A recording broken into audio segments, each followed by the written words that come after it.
So here's the problem when you do what I do for a living and your voice is just a little off. You don't get a day to like rest it and improve. Like yesterday I had to do a show and then I had to do another show. Today I got to do a show and then I got to do 2 basketball games. Tomorrow I got to do a show and then I got to do another show. So I don't know when it's going to sound right again. I apologize. And I didn't have a chance this morning to run out and get a hot tea. If it stays like this permanently, I think that you could be like, it's like a real smooth. Yeah, it would. Like, I would be adjusting. I don't know. Yeah. Today it sounds grosser than smooth. Today it sounds like nasally. Yeah, yes. Sometimes, but if it were to like stay like this forever, I think then it can kind of adjust, and that's just who I am now. Kind of like a Brett Hollander sound at some point. Ay. Anyway, like when I go deeper, it's okay. But when I'm, it sucks. Anyway, we got a lot to do on the program today. Today's show brought to you by your local Toyota dealer and buyatoyota.com. The Toyota Tacoma comes in a range of models and trim lines, so you can choose the perfect Tacoma to reflect your unique personality and driving habits. Check out buyatoyota.com for deals on new Tacomas from your local Toyota dealer today. Coming up, Drew Forrester will join us in studio. Cameron Wolfe from NFL Network. He was in Baltimore on Sunday. With next week's game being Saturday, like I keep saying the wrong thing. Also, with all the days off, I just don't know what day it is. There is a little bit of that, too. That's a great point. He was in Baltimore on Sunday for Ravens Dolphins. Derrick Moore from Michigan, St. Francis's own Baltimore native, had that huge play at the end of the game in the semifinals. They're getting ready for the CFP title game. And Patrick Stevens joins us this morning as well. But we're going to start. We had to do this a little bit earlier because of his schedule. Had the opportunity to catch up with the great Jake Funk, who is one of our favorites, and now is back with the Baltimore Ravens, which is really cool. We start today's show with that, and then we'll get to Drew in a minute on GCR. Well, it's always a pleasure to be joined by our next guest here on GCR. And the last time we were chatting about him getting ready to face the Baltimore Ravens here in Baltimore. Now he is a Baltimore Raven. He's also a Damascus Hornet and, of course, a Maryland Terrapin. He is our guy, Jake Funk, and he's back with us now here on GCR. Jake, it's Glenn. Happy New Year, brother. Always appreciate you. Thank you for taking the time for us. Happy New Year to you too, Glenn. It's always a pleasure. Dude, if I had told you back then, hey, by the way, you're going to be getting ready for like the playoffs and you're going to be wearing purple and your life is going to change dramatically, what would you have said? I wouldn't have believed you. I mean, it's been a true blessing to be able to come home. It's something that I don't take lightly. It's very special to me. So, yeah, that's what I got to say about it. It's incredible. What is that phone call? Because I get it, you, and I think we talked about this before, getting any phone call, right? Like you've been very realistic about, who you are and your spot in the league, everything like that. You get any phone call, you're excited about it because it means you have a job. But It's the Baltimore Ravens. It's here. It's home.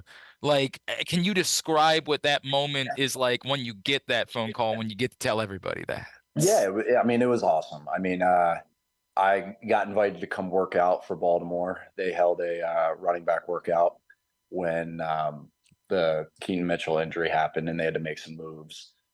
So I came up here, worked out with a few other running backs, and then got a call from my agent that said that they were signing me. And I was just extremely happy, be able to come home, be able to be here with my mom, be able to just, support and play for the team that I've always grown up watching and rooting for. And it's just something that is very special to me. And it's something that I have taken a lot of pride in because I'm from this area. I love this area. And it's a blessing to be able to have that Maryland flag on the side of the jersey on their emblem and be able to represent Maryland. It's like I have my whole career. Dude, this is a genuine, I don't know this. Growing up, were you a Ravens fan or were you more Commanders or whatever they were called at the time? I would say I wasn't a diehard Ravens fan. Okay. I always rooted for them because they were the hometown team. Sure. I was more of a college football fanatic. Okay. Than a pro fanatic. My dad played at Penn State, which is kind of contradicting to me playing in Maryland. So I grew up a Penn State fan, but then went to Maryland. I always rooted for the Ravens. I always loved watching Ray Lewis play, watching Ed Reed, watching all those the gritty, hard-nosed teams that they had back when I was growing up. And, being able to just wear the purple and black, it's incredible. Being in the same facility that those guys were in once and the same meeting rooms, it's something that is incredible. And obviously you played a couple of games at the stadium as well, so you know a Yep. thing or two about that. Jake Funk with us here on GCR. Jake, the other part of it, of course, is this is a team that's pretty freaking good, right? Like Yeah. in the throes of a potential Super Bowl run, you know a thing or two about, winning a Super Bowl. You've been there before, but to go from I'm not trying to make you Joe Flacco, right? But like to go from the couch to, oh my God, I could end up getting a second ring out of this. How much more does that add to it? Yeah, I mean, it's something that's incredible, and it's something where you just kind of you got signed, and you're kind of walking into this environment that is on a roll right now, which is truly in the NFL. It's something that doesn't happen very much, and it's something that I'm thankful for. And being able to come into this building where winning is expected, and that the culture around this team and the way the guys work and the way that the coaching staff works and the way that people just operate around this building, it's very special, and it's something that I've been able to come in and I've truly enjoyed since I've been here in my 2 weeks that I've been here. Jake, did you get grilled about like, hey, tell us what you guys did in order to beat us a few weeks back? Like, did you get the, how the hell did that happen? How do we make sure that doesn't happen again? Oh, are you talking about the Colts game? Yeah. No, I didn't really get questioned on that too much. That's I feel like in their minds it's more of a that's in the past type thing. But no, not really. I did get grilled a little bit this week because we were playing Miami and I was just there. So that was definitely I was talking to coaches about just some of the ins and outs that I knew in the little bit of time that I had with Miami.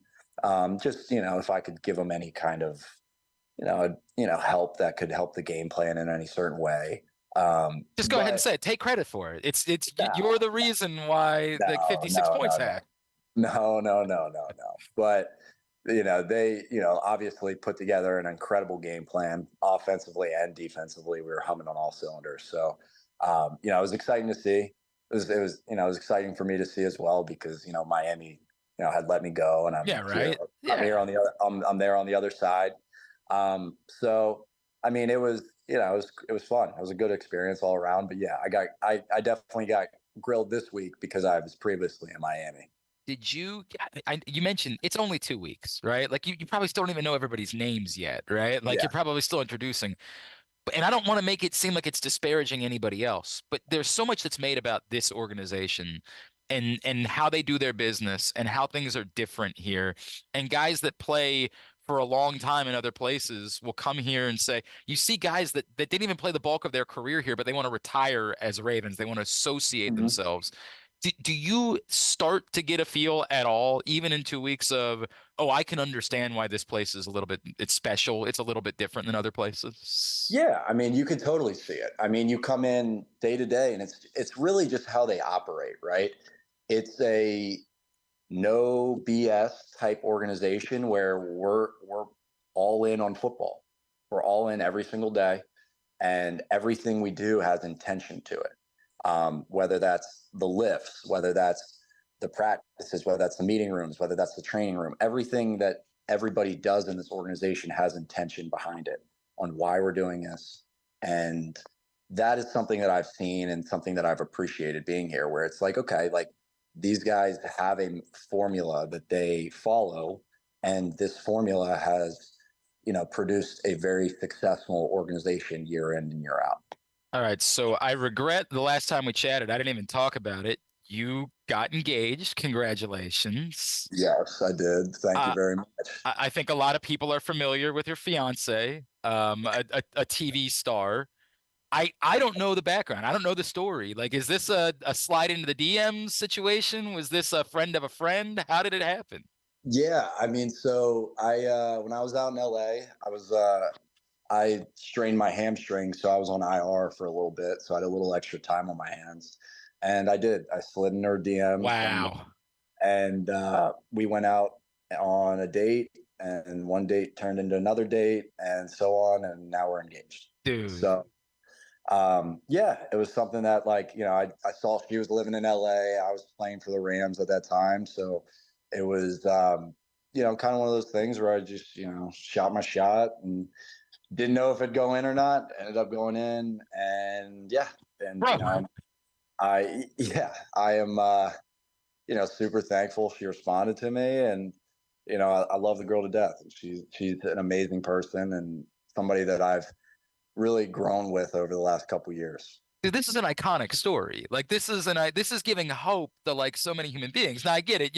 You're a professional athlete and you're not like everybody else. It's like a living, but you grew up here and now you just shot your shot. When you send that DM, are you thinking to yourself like, whatever, she'll never respond, like all good? Or did you really? Yeah. Like, I mean, I was, like, oh, like, the odds of like her seeing like my DM are slim, but she ended up seeing it, responding, and yeah, then we, planned a date and just kind of went from there. Where was the first date? We went to the Beverly Hills Hotel. Okay, that's nice. That's not bad. That's not bad. So, she was living in Beverly Hills, and I knew a couple people that were down in that area, and they pretty much recommended that place because they have like a little cafe, and we got like lunch, got coffee and lunch, and had a great time. So I assume this means that you had watched the show, that like there used to be like a Ravens player like Monday gathering to watch The Bachelor every week. That's a straight like Joe Flacco, Dennis Pitta, Justin Tucker. Those guys would get together every week. I'm assuming this means that you watched the show. You were a fan of the show? Not really. Okay. So this is wild. Yeah. Like, I mean, I honestly, I saw a TikTok of her. I thought she was really pretty. And so I did it, and I slid in my DMs, or slid in her DMs. And yeah, I mean, that was kind of it. Like, I had known she was on the show, but like I'm not like a huge Bachelor fan. And like, like we went on our first date, and like I didn't ask her about the show at all. Dude, I bet that helped, right? Like if you're a fanboy, it's gonna be awkward. Yeah. So like, I mean, she even told me, she was like, that was the first time nobody's asked me about the show. And like, I was like, I kind of related it to like football with me. Like if all people want to talk about is football in my life, like football is just a part of my life, just like the show was a part of her life. Like I have a whole life outside of football that is more important to me than just my job. And that's, kind of the same thing with her, where it was like, hey, like, she really appreciated me not really talking about it. And then we, later on, as we, started to date more and stuff like that, she opened up more about it. But, when you first meet somebody, it was kind of like, hey, like this is a known thing, but like, let's not talk about it. Let's get to know the actual person. Right. It's been so like my wife rides horses, right? Like that's her thing. Like we live on a horse farm. That's her deal. People ask me all the time, like, do you do that? I'm like, nah, man, that's her world. And it's for the best. Like, let her have her world. She's not like a big sports fan. I don't have to come home and have her be like, hey, are the Ravens going to win on Sunday? Like, we all understand, like, we got our own worlds. And then we have our family. And it just works out for us spectacularly in that way. Like, that, it couldn't be better in that way. Exactly it. So the important stuff, there are 4 teams, major college football teams, that have won 3 consecutive bowl games. One of them, of course, is the University of Maryland, proving the power. Those dirty Terps. That's right. I get it. Like, we wish they would have won a couple more games this year. It seemed like there was a real opportunity, but how happy do you continue to be like about the trajectory and the fact that like they show up against, say, an Auburn? Like that's kind of a big deal to make that statement. It's huge. And I mean, I think it's huge in terms of how college football's changed in the last couple years, where, you have a new team essentially every single year with guys transferring, guys graduating, guys, opting out. Like you're playing with a whole different team every single year. And for a lot of these bowl games, like that bowl game. Like you're Yep. like, I mean, the amount of guys that opt out of the bowl games now, like, I mean, for Maryland to have, some backup guys come in there, step up and win a bowl game against Auburn, I mean, it's huge. I mean, it's shows where like the program, in my opinion, is heading and will continue to head in year in, year out. I think Loxley's just doing a good job at, steering the ship in the right direction. And the guys have bought in and, I really enjoy it. Throttled a starting quarterback. They with their, as you mentioned, Maryland plays their backups quarterbacks. They throttle an SEC team with their starting quarterback. That is a statement, man. Yeah, exactly. It's a statement. And then, of course, the Saturday, Ravens Steelers. This will be your first taste of Ravens Steelers. I'm imagining you've watched plenty of them over the years, and I'm also imagining that like no matter who's playing, and maybe this is the day for like the Jake Funk 300-yard game, right, on Saturday. It'll be exciting to be a part of this, and I'm going to guess that none of you guys are thinking about like, this isn't that big of a deal. We're not like, I'm going to guess that you guys are going out there and like the goal remains that you want to win this game on Saturday. Yeah, of course. I mean, you want to win every week. Doesn't matter who's playing. Doesn't matter who you're playing against. You want to win every week. That's how this league is. So, I mean, we're going in there, taking it the same way we took last week. We're preparing the same way. We're doing everything the same way. And, we're going to go out there and put the best product on the field that we can possibly put out there and, hopefully come out with a win. He is Jake Funk. Jake, what can I plug for you, brother? With social media, where can everybody be giving you a follow? At Jake Funk 34 on all platforms. Dude, this is such a cool. I can't get over it. I'm a fan of yours, and I've always wherever you are. I appreciate it. You know that we'd be following and rooting for you. We're really glad that it's this side and not the other side of Saturday's game because that would make it awkward. But we can't wait to see what's next, man. Thank you for taking a couple of minutes for us. Happy New Year, and go get him in the postseason. I appreciate you having me. Happy New Year, Glenn. That's Jake Funk, of course, now a Baltimore Raven. I appreciate him taking the time for us, the pride of Damascus and Maryland. What is your deal? Like, imagine someone coming over to Drew's Morning Dish and the things that you're doing and just lighting them on fire. Imagine that. What's up with you? I'm just emotionally spent over this whole thing. What? Oh, God, hang on a second. Before we go wherever we're about to go, a quick reminder that even though we're into 2024, the code remains the same. It's Glenn Clark 23. The song remains the same. Thank you. When you sign up, it's Superbook. Use that code Glenn Clark 23. You'll receive up to $250 in a same-day first bet match, win or lose. Superbook.com. Download the Superbook app. Use that code Glenn Clark 23 when you sign up. The number currently sits at 3.5. Steelers favored by 3.5 points on Saturday. Still don't really know what the Ravens' plans are, but that number came down from 4. I loved it at 4. I don't know yet how I feel at 3.5. We'll think about that a little bit more the next couple of days. But Superbook.com or the Superbook app. I don't know how I feel about Dylan Strome failing to score again last night when I had Wilson and Ovechkin. Didn't they win? Yeah, but I don't care about that. You don't care anymore. about that, right? You only care about the fact that you're. If you or a loved one has a gambling problem, you can call 1-800-GAMBLER. Visit helpmygamblingproblem.org. All of a sudden now Dylan Strome can't score, but this Mallinston guy can. Does it matter? Are they? It mattered last night. 20 to win 178 or whatever it was. Yeah, it mattered. This is what you're doing with your days. No, I'm not doing that with my days. I'm doing it with my nights. nights. But I'm a wreck about this. And I don't know why they don't put them all three in at the same time. Soundgarden, Stone Temple Pilots. You're still thinking about the Rock and Roll Hall of Fame? You're still thinking about it? It's driving me insane. I don't blame you. They put this year's induction ceremony up on Hulu.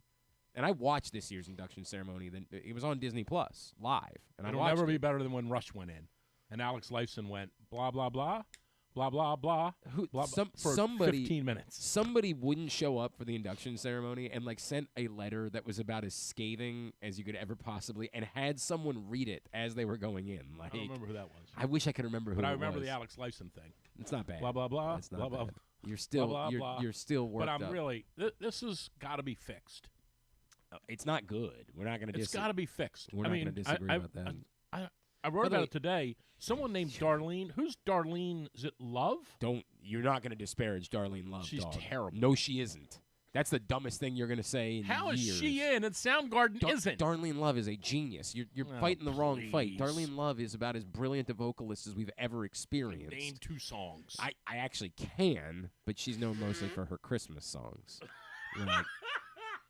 That's what. Oh my God! That's why don't we put Charlie Brown and Lucy in there too? Well, if they sang Christmas, if Charlie songs. Brown and Lucy could sing like that, then they would. Lord, they would. Is Sharon Jones in there? Sharon, and the doo-wops? The Dap Kings. Dap Kings. What?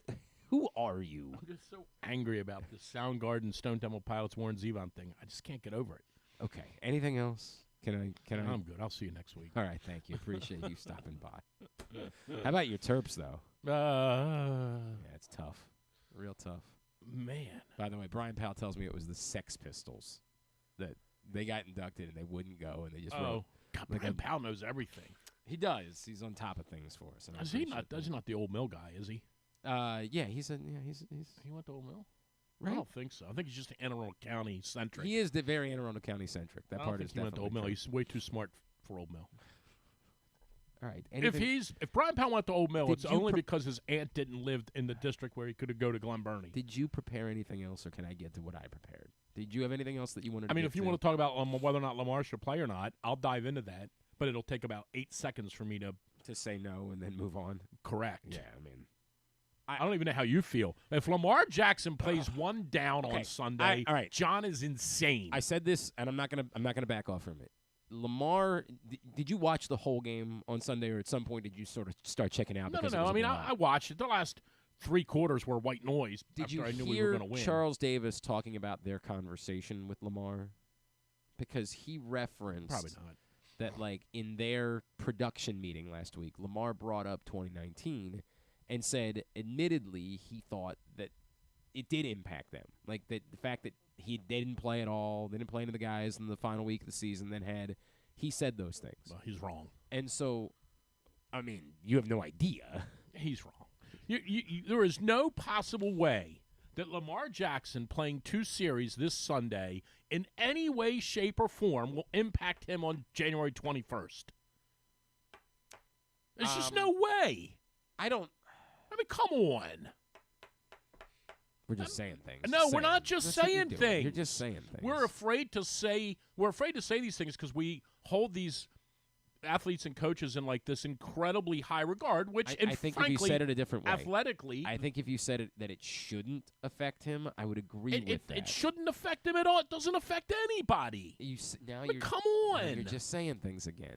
Going back to there's that. just no way you can convince me that you can play 2 series on January the 7th and on January the 21st that has any way at all of making or breaking you. Come on. I don't think it should. There's just no way. But this is just a different place that I'm at. I have so much trust and faith in that young man at this moment that if he said to them, I'd really like to do that. I'd really like to go through the week. No. We would like you to too, but no. I understand what you're saying.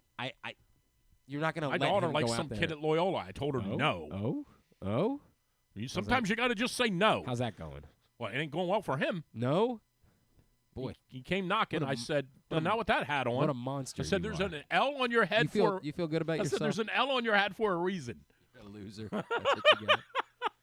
If that's what he wants to do, I'd be inclined to listen to him. But I am mostly inclined to agree with you that it is not necessary and that it shouldn't be necessary. And what I would say, and we talked about this with Evan yesterday, the idea if he really just wanted to say, hey, I want to go through a week, I want to ramp up this week like I'm playing, I want to go through, I think that would be beneficial. To spend a week practicing and preparing for a football game instead of spending 2 weeks not doing anything particularly football related. I do think that there would be some benefit to that. So I would be inclined to think that's what they should do this week. And then if your argument is, well, he could get hurt in practice as easily as he could in the game. Well, but there's some But the answer to that's no. The answer is he could get hurt in practice, and the same way he could get hurt walking across the street to go get. Well, then do we just never practice? And that's the point. Do we saying, just never practice again? But if you want to practice as if you're playing in the game, and then on Sunday we go, "Oops, sorry, you're not." Okay. But there's just no logic at all to convincing anyone that if you don't play on Sunday, you're not going to be nearly as effective 2 weeks later. They're playing on Saturday. Oh, yeah, Saturday. Yeah. There's nothing to be said for that. There just isn't. Tom Brady. And it's a total. I get it. Like, I know what we're doing. In the bizarre off chance that something goes sideways that weekend, we're going to have an excuse of some sort, and it'll always go back to the coaches. If Lamar played, and if you guys want to go over for the ceremony today, they're doing it over there at noon at this football stadium. They're picking Nick Chubb's knee off the ground. Okay. There's just no way. Bradley Chubb. I mean, Bradley Chubb, same thing. He's a Chubb. There's just no way that you let him play. It doesn't make any sense. And again, if he played and got hurt, fire the coach. If he doesn't play and they get beat 24-21 in 2 weeks because, football happened, fire the coach. Like, there's just nothing. I think it's weird how worked up you are about it. I'm not worked up about it unless he plays. If he plays, then I'm going to be worked up. I think it's weird that you would even be worked up about that. Look, if he played for 3 quarters, I think that'd be crazy. If he was out there doing real football things, that would be nuts. If they said he's going out there, he's going to hand the ball off a couple times, it's just to go through the motions and act like it's a game day and warm up in the whole thing, and he's going to hand the ball off a couple of times, and that's all that is, I don't think it's necessary. It's not something that I would do, but it ain't going to hurt either. Like, it's just not that big of a deal. It's not something that I would be worked up about. Again, there is something. If they were out there really like hell bent on winning this football game and doing things in heat, I think that would be nuts. But anything besides that, I just don't care much either way. All I know is if he plays and gets hurt, season's over. I agree with that. Like, but if he had played and gotten hurt last week, the season was over. He ain't getting hurt on the sidelines. Probably not. I certainly hope not. I'm sure there is some example of someone somewhere at some point that got hurt on the sidelines. Didn't one of the coaches tear their ACL this year? Got run over and tore his ACL? Oh, yeah.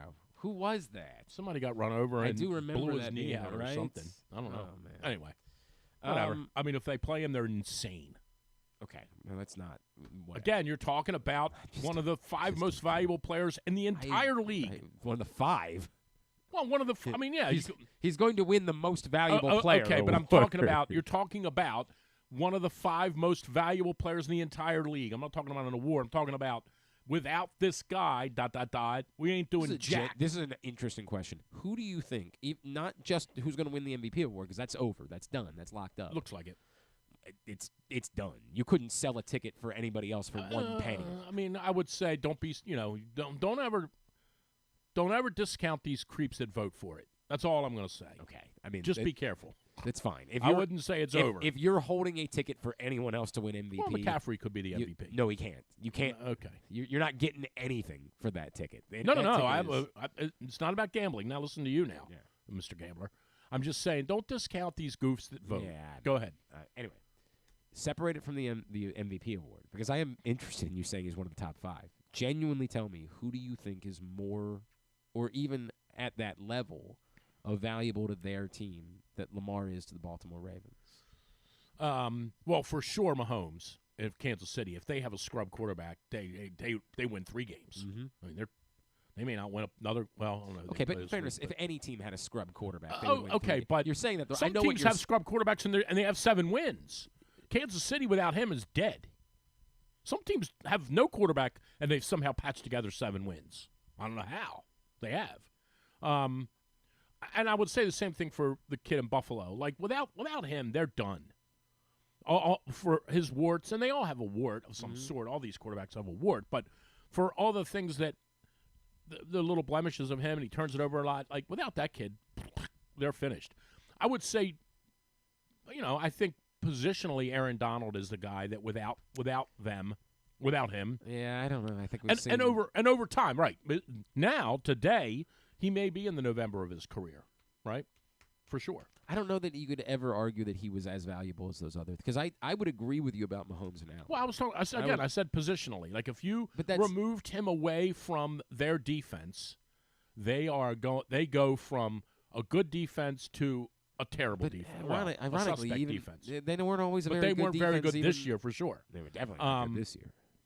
And if you look at his numbers this year, and I'm a little surprised he hasn't had more push given who he plays for. I think Prescott, without him, they're done. I don't know. I think we've seen them survive without Dak Prescott a few But times. they have 11 wins. I mean, they have a legitimate. Somebody asked me yesterday who's going to the Super Bowl in the NFC. I'm like, well, I guess the 49ers. And then this person not laid into me, but this person made this huge case for Dallas, and I'm like, I don't know, because I don't follow the NFC that much. But okay, I hear you. Well, and give me all the the numbers. Dallas story has so regularly been the same thing. They so rarely actually win games Right. when they matter. That like there's Right. there's I mean, no way for them to even. When's the last time they got to the NFC Championship game?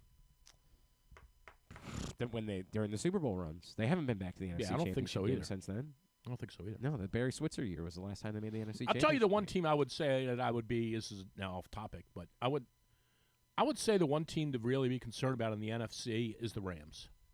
game. Oh, They're the one team they could definitely get their chakras in line and go to Detroit and win, obviously, because I like the Lions. I like their coach. I think what happened the other night was a travesty. I also do agree in a backhanded way. I do agree a little bit with what Florio said, which I can't believe, which is that they created a little bit of this themselves. The referees definitely didn't get this thing right. There's no question they about bungled it. No doubt about it. And it's laughable that they're trying to say, well, you were trying to do something confusing, so it's on you. It's not on them, but it does contribute to it. That it was such a weird thing. But anyway, I like the Lions, and I like their coach, and I like the ballsy call the other night. And I would you do that if it was a playoff game? Go for two? Yeah. Like that? But I don't know, man. It's Alabama would disagree with this. I think you have a really good chance of picking up 2.5 yards there, 2 yards. Like I don't know. I'm not doing it in a playoff. I game. guess I wouldn't I'm either. not. I guess I wouldn't either. But I also say part of what goes into it is, are you home? Are you away? I'm saying everything else is the exact same. You're in Dallas playing a playoff game. You go down the field after they gift you an extra 40 seconds to get back into the game by insanely Or Mike throwing the McCarthy, football at the end of the game. Right. They gift you that I would say opportunity. probably not. And There's no way. And I don't. Yeah, I would say probably not, because all you're trying to do in all of these circumstances is always just prolong your chances, right? Because if you kick it and you're going to overtime, for all you know, the Cowboys might fumble the kickoff. You have no way of knowing, right? It's a fact. So anyway, I want to go back though. I like the Lions. I don't think they're a paper tiger, no pun intended. I think they have a good team. I also think this, and I say the same thing about the Browns. They're still the Lions until they prove otherwise. They just are. And I think the Rams could go in there and beat them, and then the next weekend, and I don't know how it all is going to shape up, but the Rams could go to San Francisco and beat the 49ers. So the Rams could be very dangerous. So there's a prop. They can score points. There's a prop that's floating around this week. What's a prop? It's like you act like you don't know. That's adorable. That's adorable. It's floating around. It's from the Circa. Okay. And it is the Ravens or the Cowboys. Sorry, the Ravens or the 49ers to win the Super Bowl at the exact same odds anyone else to win the Super Bowl. And what are the odds? Minus 115.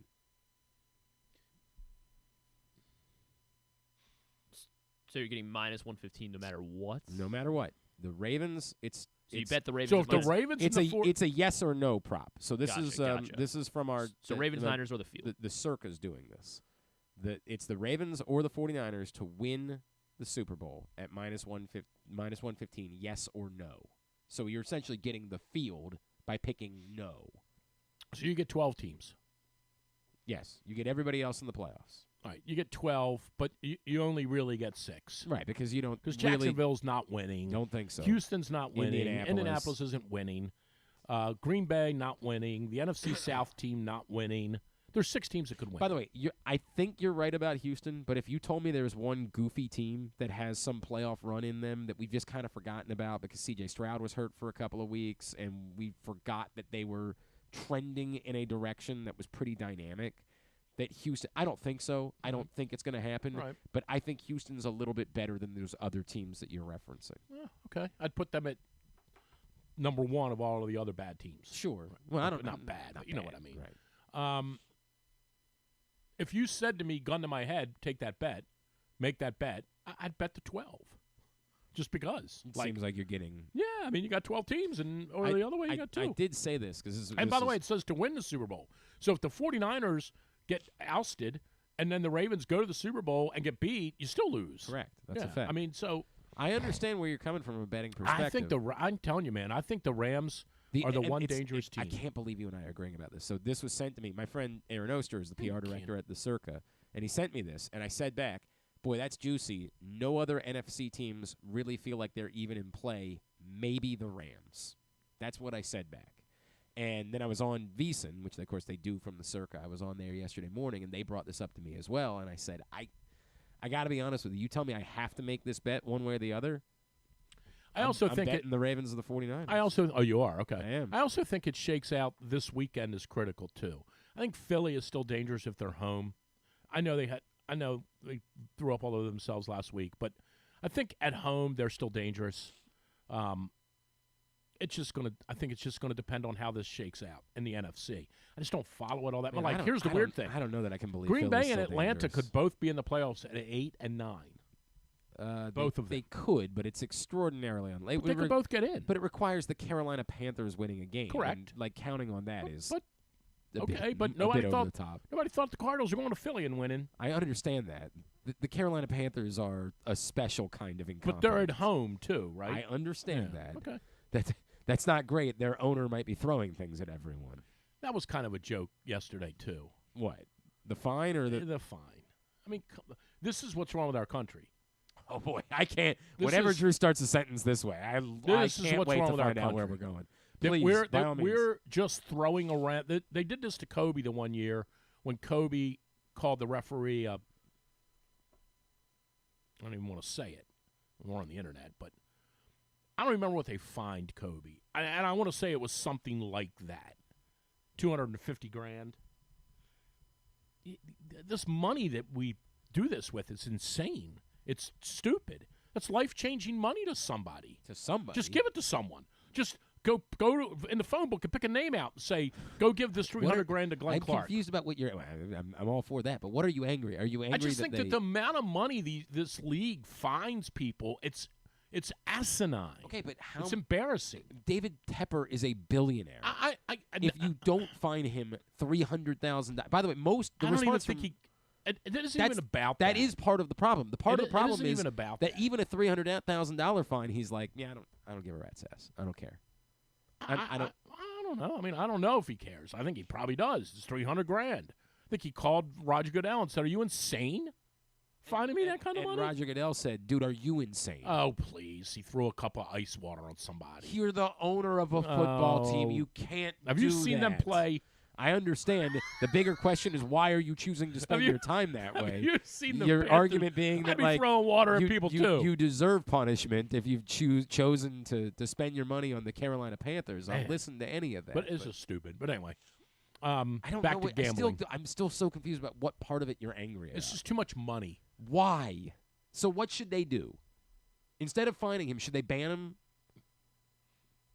No, I think if you're going to think it's okay that the owner of a football team is throwing drinks at people? I think he's human, and we all do stupid stuff when we get and so mad. Is that the way that it works now? If you get mad, there's no consequences? No, but this is the $300,000 doesn't mesh with what he did. It's not like he dropped his drawers and exposed himself. Come on. So again, what is your answer? I'm coming up with one. I don't know. I'd say dock him a draft pick, but they don't have any. That's true. You're going to go 2-15, and the good news is at least you don't have the number 1 pick in the draft either. I don't know. But if you want to take their, I can certainly understand why that guy's on edge. If you want to take their 5th or 6th round pick from him for that, knock yourself out. I think that this is just what I just don't like the idea. I think that we find these athletes and these people this kind of money, and it's just throwaway. It's I this is hated very it when they did weird it to me. Kobe. This is so weird to me. I'm still confused as to what you're saying. It's just too much can't- money. That kind of money shouldn't just But be. it's not to this guy. Yeah, but give it to someone, or give it to helping on mission. I'm with you, and that's what they do with fine Well, money. no, they give it to their. They charities. put it in their player something fund. Yeah, I just don't like it. it's very weird. I don't man. care if This it's is a weird or not. I think it's a stupid weird to thing fine be- someone $300,000. Okay, so you It's would stupid. rather everyone involved in the organization get punished. For It's the his actions. organization. He Right, owns but it. Sure. Everyone else should get punished for Sure. what he did. He versus owns it. just him getting punished. He owns it. And Right, you but- want to stop going 2-15? Don't give your draft picks away.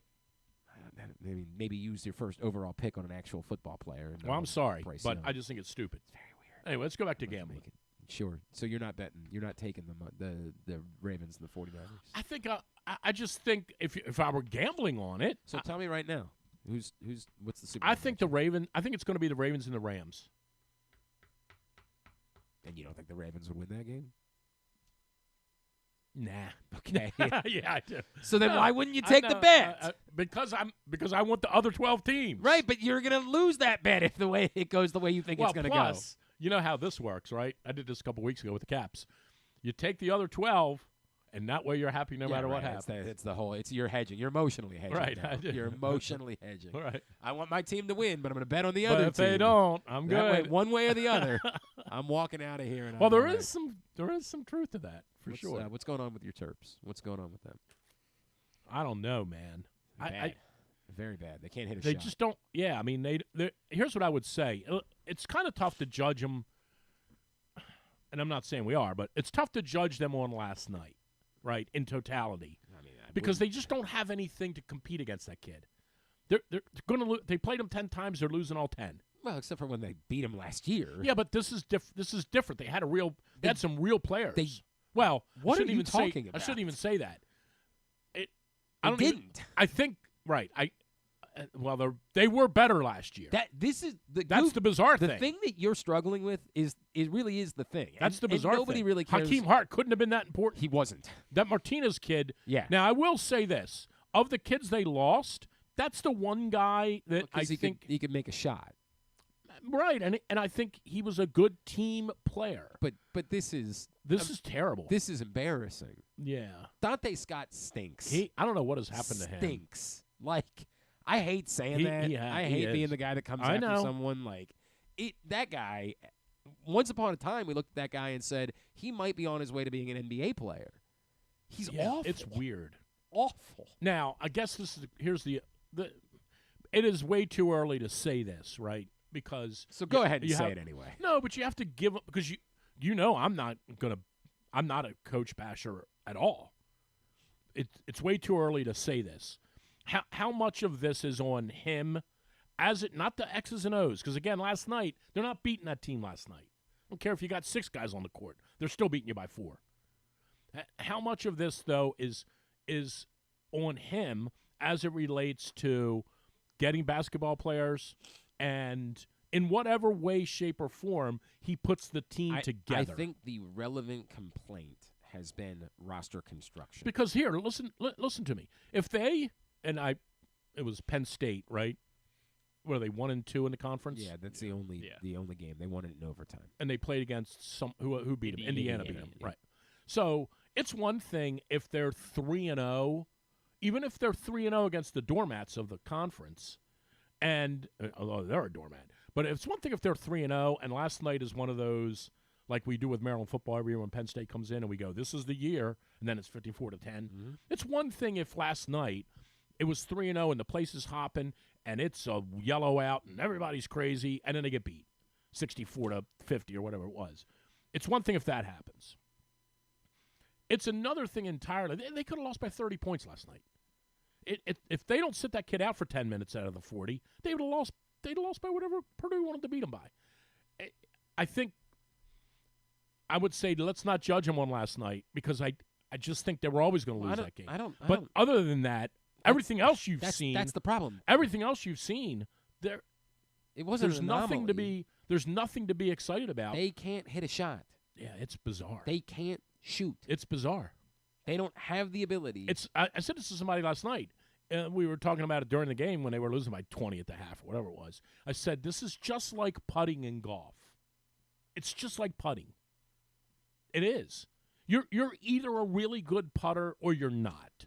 And if you're a good putter, that means that there will be days when you are a bad putter. Really good putters almost never have terrible days putting. Good putters, I'm a good putter, but I have days where I putt terrible. Okay. If I were a really good putter, I wouldn't have those kind of days. Okay. And it's Denny McCarthy is a great example on the PGA Tour. He putts great every time. Right. Because he's a great putter. Like these kids that can't shoot, it's not getting fixed. Nope. They're not good shooters. They're bad. And they're not. Every now and then there's a guy who goes from a freshman that can't shoot to by the senior year they become a pretty good shooter. And by the way, for what it's worth, LeBron James was not a great shooter. Who was the kid that we had 2 years ago from NBA? Rhode Island that was around Fats for Russell. a year or two? Right. Was he there 1 year or 2 years? I think he was only 1 year. 1 year? I think he was just 1 year. And maybe he was 2. Last year he was not on the team. It was the year before he was on the team, right? He's an example of a kid that as the course of the season went on, maybe the data would tell me I'm wrong on this, but I think I'm right based on my memory. He was a kid that at the beginning of the year didn't shoot very well, and all of a sudden by the end of the year, he was a pretty good player.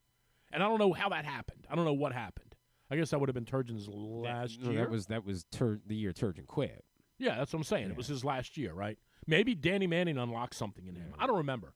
But I agree with you. I don't think if you're not a good shooter as a sophomore, you're probably not going to be a good shooter when you're a senior. Typically doesn't work that way. Typically, they're bad, man. And I'm not, by no means am I saying they hired the wrong guy, because you have no idea. But they better hope they didn't hire the wrong guy, because if they hired the wrong guy, they got him for 7 years. I mean, they're not going to fire him this year. Yeah, but it's way too early to be that's having what I'm that saying. conversation. But you better hope you didn't hire the wrong guy. Like a year ago, this is dreadful. There was a lot of excitement about it. If this is what you're doing when you Hey, had Kev, bad news for you. Yeah. Maryland football's better than you. That is not a good sign. Not a good sign. All right, You just beat Auburn. That's fact. Drew Forrester is here. With some kid who's never played before. That's correct. Well, he's played. Billy Edwards has played a handful of games before, so it's not like he never played. Never played the Music City Bowl. That's true. The historic. Auburn was so fun. You see the looks on their face during the game. What the hell? Auburn's like, they absolutely just assuem they show up. Are we losing to Maryland? Right? Like you show up, we're Auburn, they're Maryland. This is the way that it goes. They're like, what the hell is There's happening? no Big Ten team. Right. Griffin, How what's about going those on? games the other night, by the way? Can we just? Yeah, they were good. Can we do a read? Am I allowed to pay some bills? Somebody's got to pay me. Thank you. Griffin, can you tell Be everybody nice what's after going 3 years. Can you tell everybody what's going on in the Green Turtle? The Green Turtle has something pretty cool going on right now, because if you didn't know, the Green Turtle just added sports betting, and now every Thursday at the Green Turtle Sportsbooks in Towson and Canton, they're offering you a free $10 bet on whatever you want. You can use it on, well, I guess you can't use it on football anymore, but you can use it on some college basketball or whatever else is on. When you experience the ultimate destination for game day excitement, great food, and live in-person betting. So go check out the Green Turtle Bet Park Sportsbooks in Towson and Canton. Go pick up your free bet, make some money while enjoying some food and sports. Good. Free $10 bet every Thursday at the Green Turtle Sportsbooks. All right, when we come back in, we'll play Would You Rather Wednesday, and then Cameron Wolfe from the NFL Network will join us. Drew's here for better or for worse. It's Glenn Clark Radio. Why bet with the big boys this football season? Instead, try your hand with the local book, Superbook Sports, this fall. Superbook Sports is the book next door. Just a dedicated team of the best odds makers in Las Vegas, making sure you get the best prices and parlays anywhere. And now, Superbook will give you a bonus of up to $250 when you sign up and wager on the same day and use the promo code GlennClark23, GLENNCLARK23. So bet with the best and use the promo code GlennClark23 this football season with Superbook Sports. Visit superbook.com for terms and conditions. Gambling problem? Call 1-800-GAMBLER. There's so much focus on sports betting these days, but I want to talk about an area that nobody wants to gamble on, where you choose to go out and spend your hard-earned dollars to eat. The Costas Inn is no gamble at all. The quality on their menu is outstanding, and the value is off the charts with a great and varied list of specials Monday through Friday. And the staples of the menu, whether it's salads, burgers, fish, they're all fantastic. fantastic. And I haven't even mentioned the crabs or crab cakes yet. So check out the menu for yourself at CostasInn.com. When choosing a place to dine, never gamble on the food you put in your belly. The Costas Inn at 4100 North Point Boulevard, or call 410-477-1975 for reservations and your steamed crab orders. What company has the expertise to make your home healthier by purifying your air and killing all viruses, allergens, and bacteria? A.J. Michaels, Heating and Air Conditioning in Baltimore and Annapolis, ajmichaels.com. Whether your focus is luxury and comfort, convenience and technologically advanced connectivity, or sporty performance and aggressive styling, we've got the perfect Highlander for you. Check out buyatoyota.com for deals on new Highlanders from your local Toyota dealer today. The latest edition of Pressbox is available now, and it's our very special annual Best Of issue. On the cover, we celebrate Orioles manager Brandon Hyde as our Mo Gabba Sports Person of the Year, and the Orioles as our Team of the Year, with Stan the Fan Charles and Glenn Clark sitting down with Hyde to discuss his role in creating the culture that defined the Orioles' magic season. Also inside, we recognize the top people, performances, and moments of 2023. Pressbox is available for free at over 500 area locations, including 60 Royal Farm stores, and you can always find the entire edition as well as the best daily coverage of the Ravens, Terps, and O's at PressBoxOnline.com. Hey Ravens fans, looking for the perfect new game day brew? Get a Guilford, Baltimore's finest craft beer during the next home game at the Bank. That's not all. Gather your flock next home game and check out Guilford Hall Brewery's brand new bar, the Gilly Nest, located near Section 505. No tickets? No problem. Enjoy all Ravens games all season long at our restaurant and brewery in Station North. Guilford Hall Brewery, European tradition, Baltimore charm. Sure, Glenn may be in his 40s now, but he looks just as good as he ever has, and he's still as sharp as he ever was. And I say both those things without even a shred of irony. Find out for yourself right now by watching the show at facebook.com/PressBoxSports or youtube.com/PressBoxOnline. Let's play Would You Rather Wednesday. Would You Rather Wednesday. I think we're going to be transitioning sponsors of Would You Rather Wednesday here in a couple weeks. So we're just doing an exhibition version of Would You Rather Wednesday this week, just for the love of the game. Would you rather? It was a great movie, man. For the love of the game? That was a great movie. Was it? Yeah. I thought it was okay. I really liked it. It was a hell of a story. What was his name? Billy Chapel. Billy Chapel. That's exactly what it was. Billy Chapel. Yeah, All right. Kevin Costner. Yeah, Kevin Costner doing a baseball movie. Like, I mean, I get it. It's a perfect game. I remember thinking it was okay. You threw a perfect game. I remember. With nothing. I remember. Right. He was like 40. He was Jamie Moyer. Yeah. Okay, so anyway. A better looking version of Jamie Moyer. That was our breakdown of For the Love of the Game. I think it's called For the Love of Game. I thought it was For the Love of the Game. I don't think so. It is For the Love of the Game. What? It is. It's For Love of the Game. For love of the game, yeah. For love of the game. Not For the Love of the Game. Oh, yeah. For Love of the Game is stupid. Isn't it should have been weird? For the Love of the Game. Right. Yeah, that's a stupid name. I don't know what that's all about. Well, it's really dumb. Well, it's about love, right? I think that's the like the but whenever the romance you say story. Something, you say he plays for the love of the game. Not maybe that's what the love point of the is. game. They wanted they wanted the love story to like be more prevalent than it was. Stupid. Why are we talking? What You are we should back doing? out of this one? I don't think you're. What are we doing? What is this? What happened? I just. We're doing a deep dive. I thought today. you and I were doing a whole thing on Ted Lasso. What happened to that? Doing a thing on it? What do you mean doing a thing on it? We were going to do a whole show just Podcast? dedicated Yeah. to the whole thing. We can do that. I'm not opposed to that at all. I mean, probably not in the throes of Ravens season. If we want to wait If we're till going to do it, this is a good week. we want to wait till February because Maryland basketball stinks. Once football What was the season weirdest is over, angle of Ted? Was it the lesbian whatever it was between those two that came out of nowhere? Was it Zala or Zafa? What was the guy's name? Yeah. Zafa. And then he just goes away. He was gone. He was just gone. I kept thinking to myself, like, he's obviously coming back. He's always Zava. Zava. Yeah, Zava. Here's the one thing in the in the show that I thought was going to be huge and never materialized was the African American girl, schoolgirl, that he befriended at the beginning of the year. Okay. Remember her? And she was playing in the park. Yeah. And then she saw him a couple times, like in the town, and had a soccer ball in her hand, and like I always thought somehow she was going to play a role in whatever. Yeah. And she just kind of disappeared too. It's very weird. It was very weird. You've never watched the show Fargo? I'm guessing. No, I mean, is it anything about the movie? Well, it's it's the idea. It's like the spirit of the movie. Like they do a new story every year. Every season the story changes. And like the movie was remarkable. Well, the movie's one of the great movies ever. No doubt. The last season of Fargo stunk, but this season, Keely, Juno Temple, plays the lead in this season of Fargo. Okay. And with it's good teeth or bad teeth? With good teeth. It's her and John Hamm, and like her Minnesota charm. She's unbelievable. Okay. She's unbelievable in this season of Fargo. We don't get to see Jamie Tart, do we? No Jamie Tart, unfortunately. It's man. a real we don't know yet, I guess. That's a good point. The season's not over. That's a great point, right. Griffin. Season's not What's over. his name? Jamie Tart's name? Fred. No, it's not Fred. It's not. Brett Goldstein is it's Roy. Roy. Yeah. Jamie Tart. What's his name? Phil Dunster. Oh, Phil that's Dunster. what it is. What am I thinking of? All right, That here was we a go. great show, man. I agree. I don't know what we're doing. I don't know where else they could have gone with it because they did too much in 3 years. But Well, what a show. isn't the word that they're gonna do a Richmond show without Ted? is that true? I thought that was the deal. I don't know why. I thought How do you do it without Ted? I think they created some pretty compelling characters that you'd be. I hope that inclined to assistant watch. coach is gone. Which one? That dude was terrible, Coach Beard. Oh, Coach Beard. That guy was terrible. Oh, come on, man. I mean, all that guy wanted to do was eat mushrooms and It go was play awesome. chess with his It was girlfriend. awesome, man. That guy was great. Naked chess. All right. Would you rather? Number one. Going Nice back to what rook. we talked about before. The Ravens' plan, oddly, is to play Lamar Jackson for a full 3 quarters. Stop. Okay. Let me finish.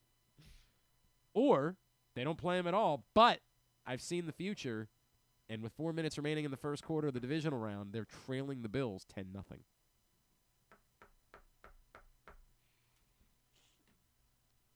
Play Lamar.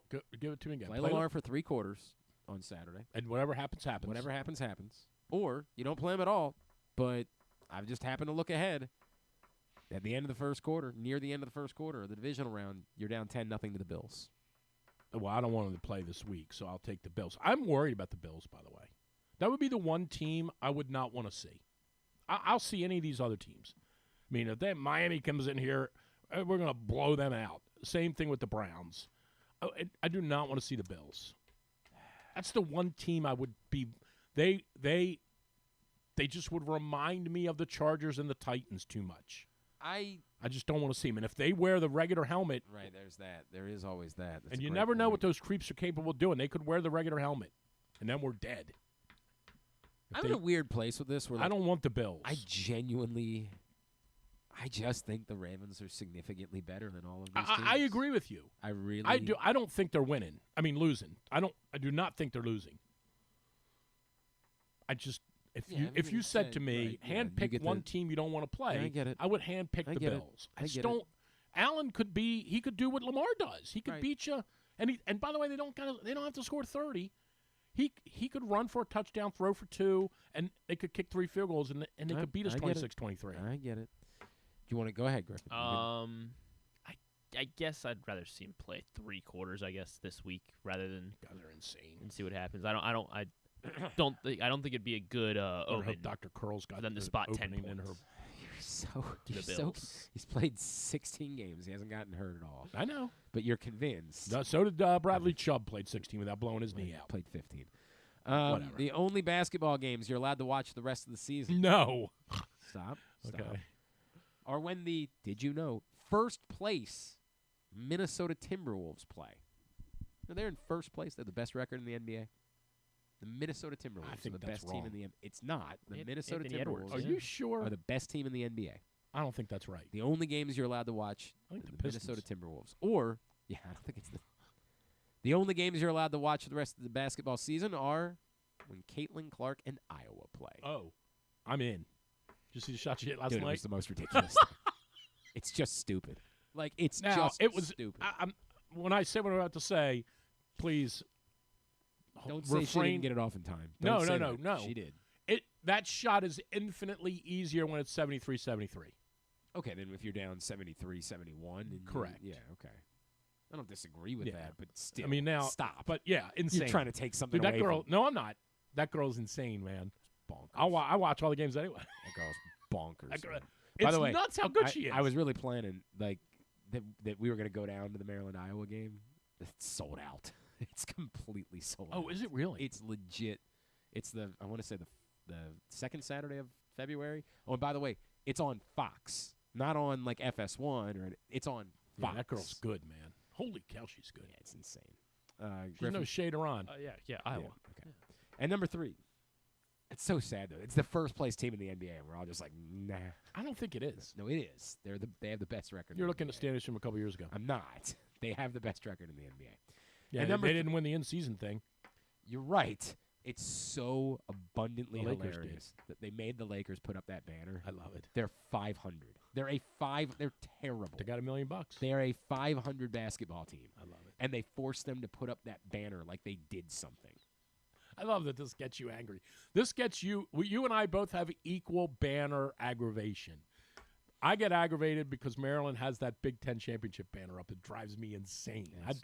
I'd light that thing on fire if I could. It's an actual accomplishment. No, it is. it's a lie. It's It's a lie. At least the Lakers won, they won nothing. but they won. They won a The Maryland did not win the Big Ten championship. We picked a couple of Tuesday and Saturday games, and we said that they counted for Maryland something. did not win the Big They're Ten a championship. 500 basketball team. We're going to fight They're about the this. number 10 seed in the West. We're fighting. And they made them put up a banner. We're going to fight. They're the 10th seed. My bitch is bigger than yours. No, it's not. It is. No, Maryland it's did not not. win the Big Ten You are championship. so worked up about They were that. co-champions. That's true. That's all it's got to say. You just want them to put the word co on. That's all they got to say. The Lakers. This is what's wrong with our country. This is what's wrong with our country. The Lakers are 17-17. They have a worse record than the Phoenix Suns, who are an abomination.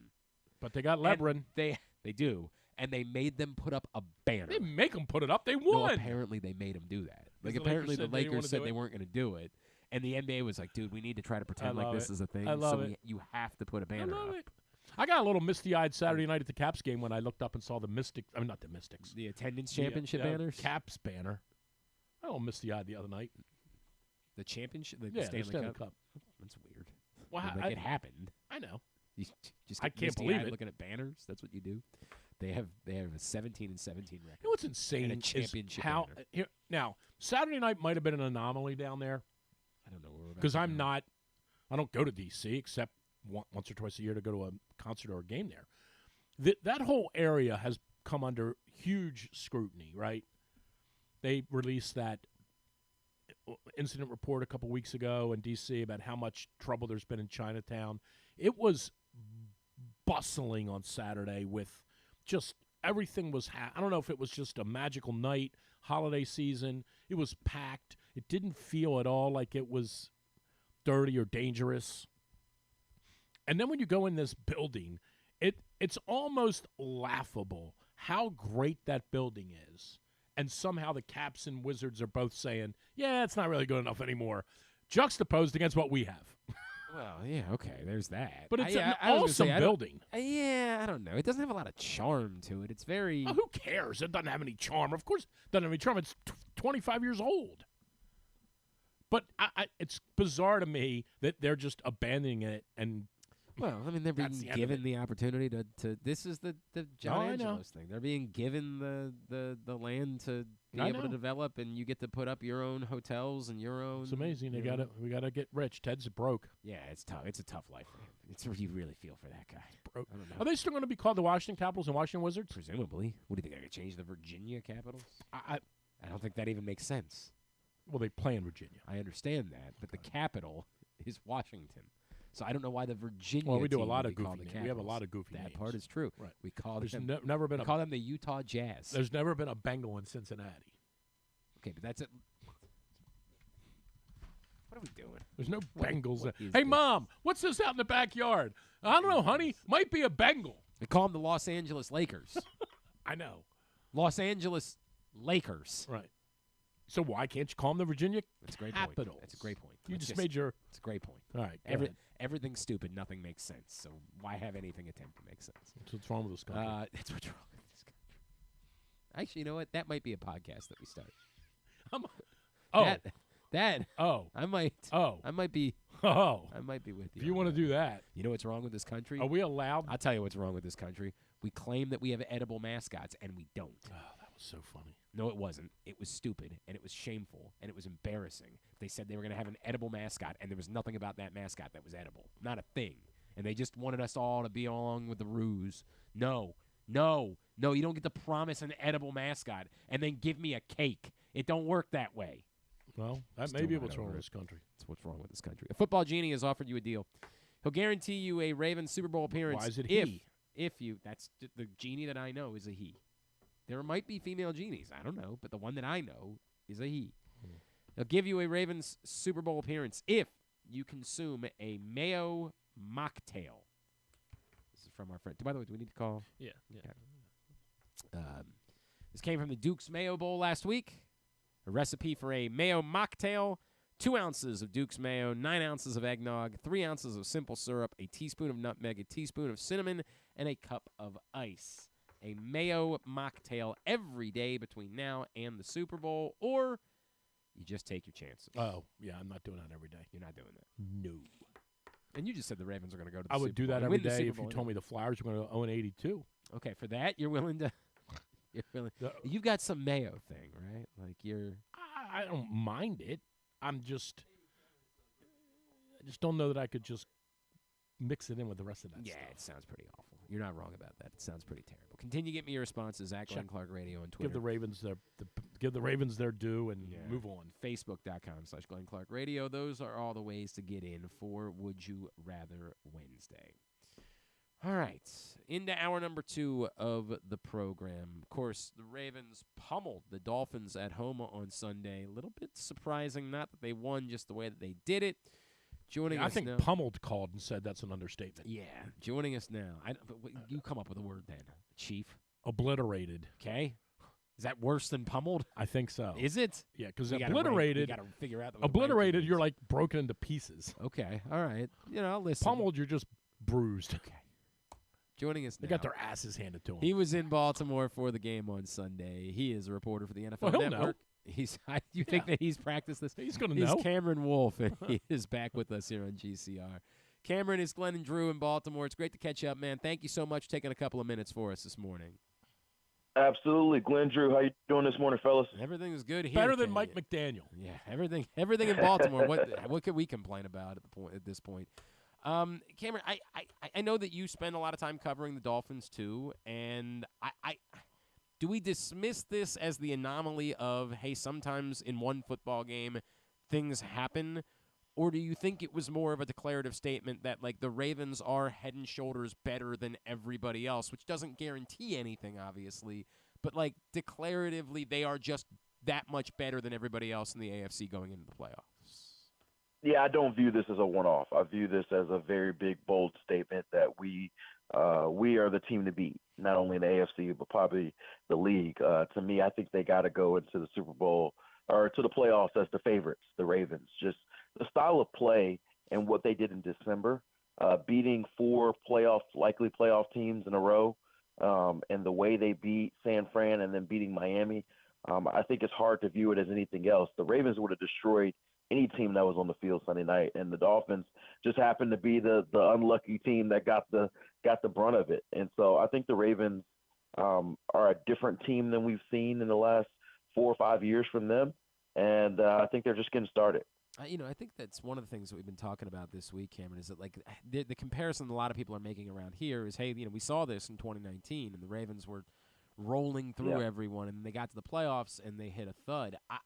What you just said there, I am convinced this team is better than that team. And again, that doesn't guarantee anything about what's going to happen, but the totality of the roster, the pass catchers that are available to this team, like I just think this is I don't want to say head and shoulders, but this is a determinedly better football team than the 2019 Ravens. So when I think about the 2019 team, I think about how fun they were. Like Lamar was breaking all these crazy records. Like it was the no doubt MVP, which I think he is this year, but I think he's a different player than he was then. That team was youthful. It was fun, but I don't think anybody was like scared of that Ravens team.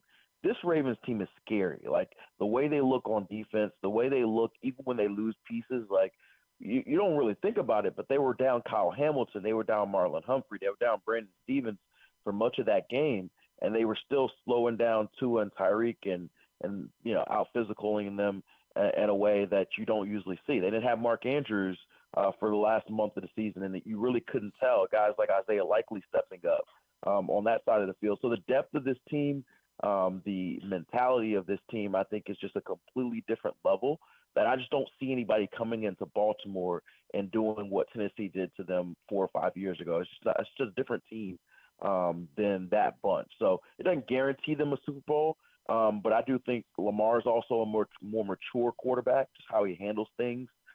He doesn't have the run first mindset that I think people still assume that he has. And I think that makes the Ravens a very dangerous team. I would be shocked if they're not at least in the AFC Championship game and possibly further.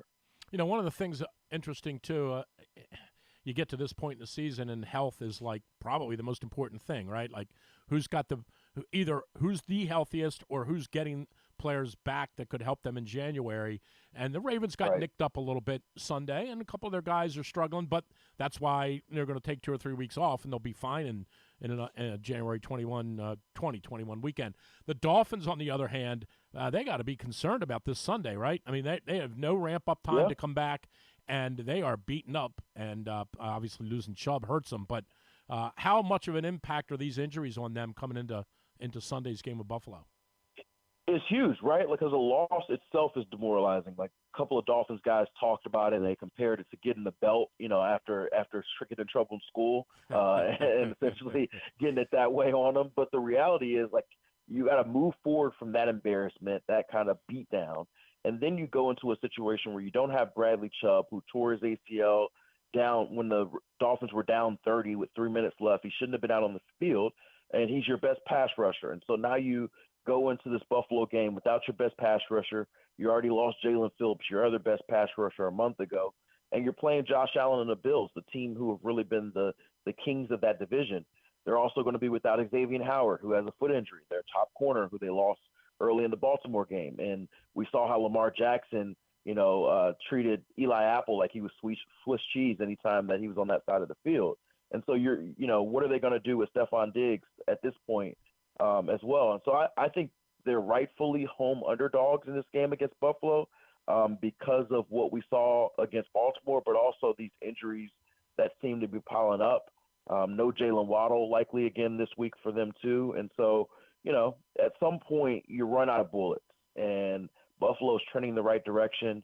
And Miami's hope is that they're at home where they're a much better team and they can figure it out. But I'll tell you what, they're going to have to break the spirit of this week because a lot of people were somber coming back in that building on Monday. Right. It's like a week-to-week league, but it's really hard. I mean, Mike McDaniel's done a great job, right? But, it's really hard to convince your guys. And they're probably playing the worst team they could play because Buffalo has kind of owned them. And, this is just not a good recipe for them. And it's really a shame because up until 2 or 3 weeks ago, I think that Tennessee loss really rocked them. I know they came back and played okay against Dallas, and even that was they scratched that one out. That Tennessee loss, I think, really did something to them.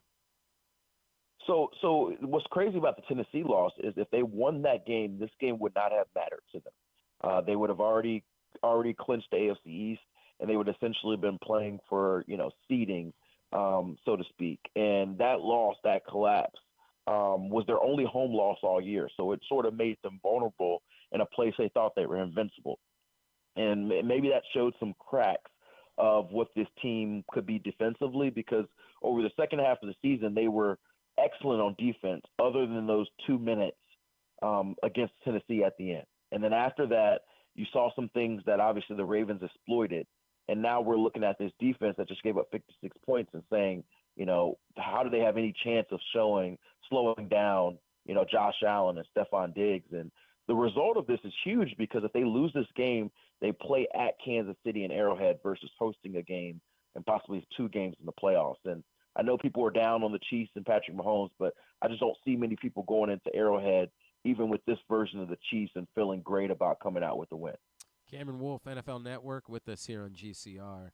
Cameron, it's interesting because what you said, I am in the same boat. Drew and I agreed. We don't right now feel I say scared. I don't think that I think the Ravens are genuinely better than all of these teams that we're talking about. But who to you is still a threat? Like, who of the AFC playoff teams, if they play their best game and the Ravens are off by a little bit, it's possible they could come into Baltimore and win a game? Yeah, first I think about Buffalo, because that Buffalo team is a weird team this season, because I don't think they've played their best ball. And all season it's kind of been like, what's wrong with, Stephon Diggs? What's wrong with this? What's wrong with that? And here they are just kind of lingering. They're just lingering, and now they got a chance to win the AFC East. And they're a team that obviously plays in cold weather. They're used to it. And they've got a quarterback who has been in a lot of these games. He hadn't got over the top and won it, but he's been in a lot of these games. And so would it shock me if Buffalo, with their ability to make plays outside of scheme, could try to make some things happen? Josh Allen's got the type of toughness, and that Bills team has the type of toughness that can sort of hang around with the Ravens' toughness, because you have to have a certain mentality to play the Ravens. As we saw, Miami did not have that physicality, that element to match it. I think that you could see the Bills do that. And then you look at, like, just being real, some of the division teams who have played them a couple times. Like, if they got into a situation where they were playing the Browns in the second round of the playoffs, they, obviously quarterback situation, there would be a lot of fun with the Joe Flacco reunion. But the Browns defense is probably the only defense in the league that you could say is close to or mano a mano with the Ravens defense. And so can they out ugly that game for the Ravens? Maybe. Like that, those two teams probably come to mind more than others. And then obviously you don't know what Patrick Mahomes, if he just turns on the Superman cape, can do. But I would probably say, in order, those three teams would be the ones that I would probably worry about the most if I was the Ravens. But even in that case, I'd pick the Ravens over all three teams in Baltimore. Yeah, and you go back real quick to Miami, and not to bring up the fiasco from Sunday again.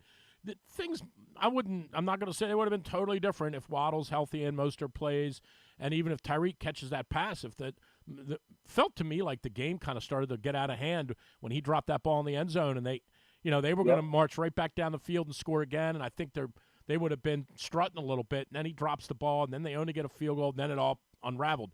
But if you're McDaniel, I think this is what you're telling your guys, right? Like, if we get our healthy guys back, even if something goes sideways this Sunday, if we get our healthy guys back, we can go beat any of these teams. I guess I would, if I'm him, I'm just going to keep pounding on the fact that, we had a really good year. We just lost our traction at the end, but we also lost a couple of guys who were important to the offense and the defense, too. They've lost two pretty key players in Phillips and Chubb defensively also.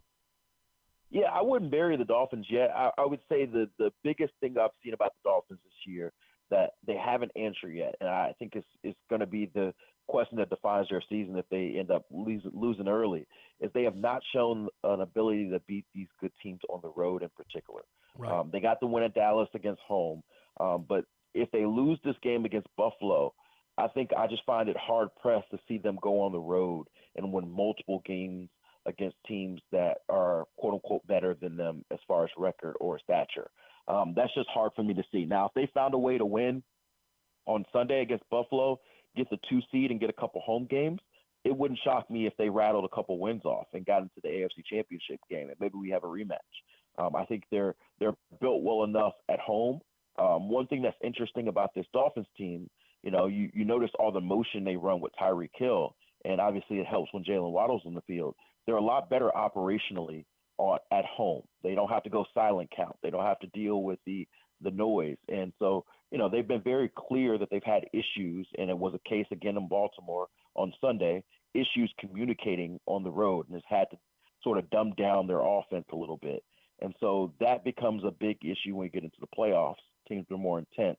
If they're on the road and they've got to deal with a hostile environment, I think that takes a few notches down off their offense. And as we saw on Sunday, if their offense is not able to score 30-plus points, then I don't know if they can hang around with these big dogs in the AFC. All right, before we let you go, Cameron, I just wonder, and I don't want it to come off like, I'm trying to talk about it as if it's some sort of like biblical thing, but how do you describe what it's like watching Lamar Jackson right now, and how just dialed in he is, and how slow the game appears to be for him?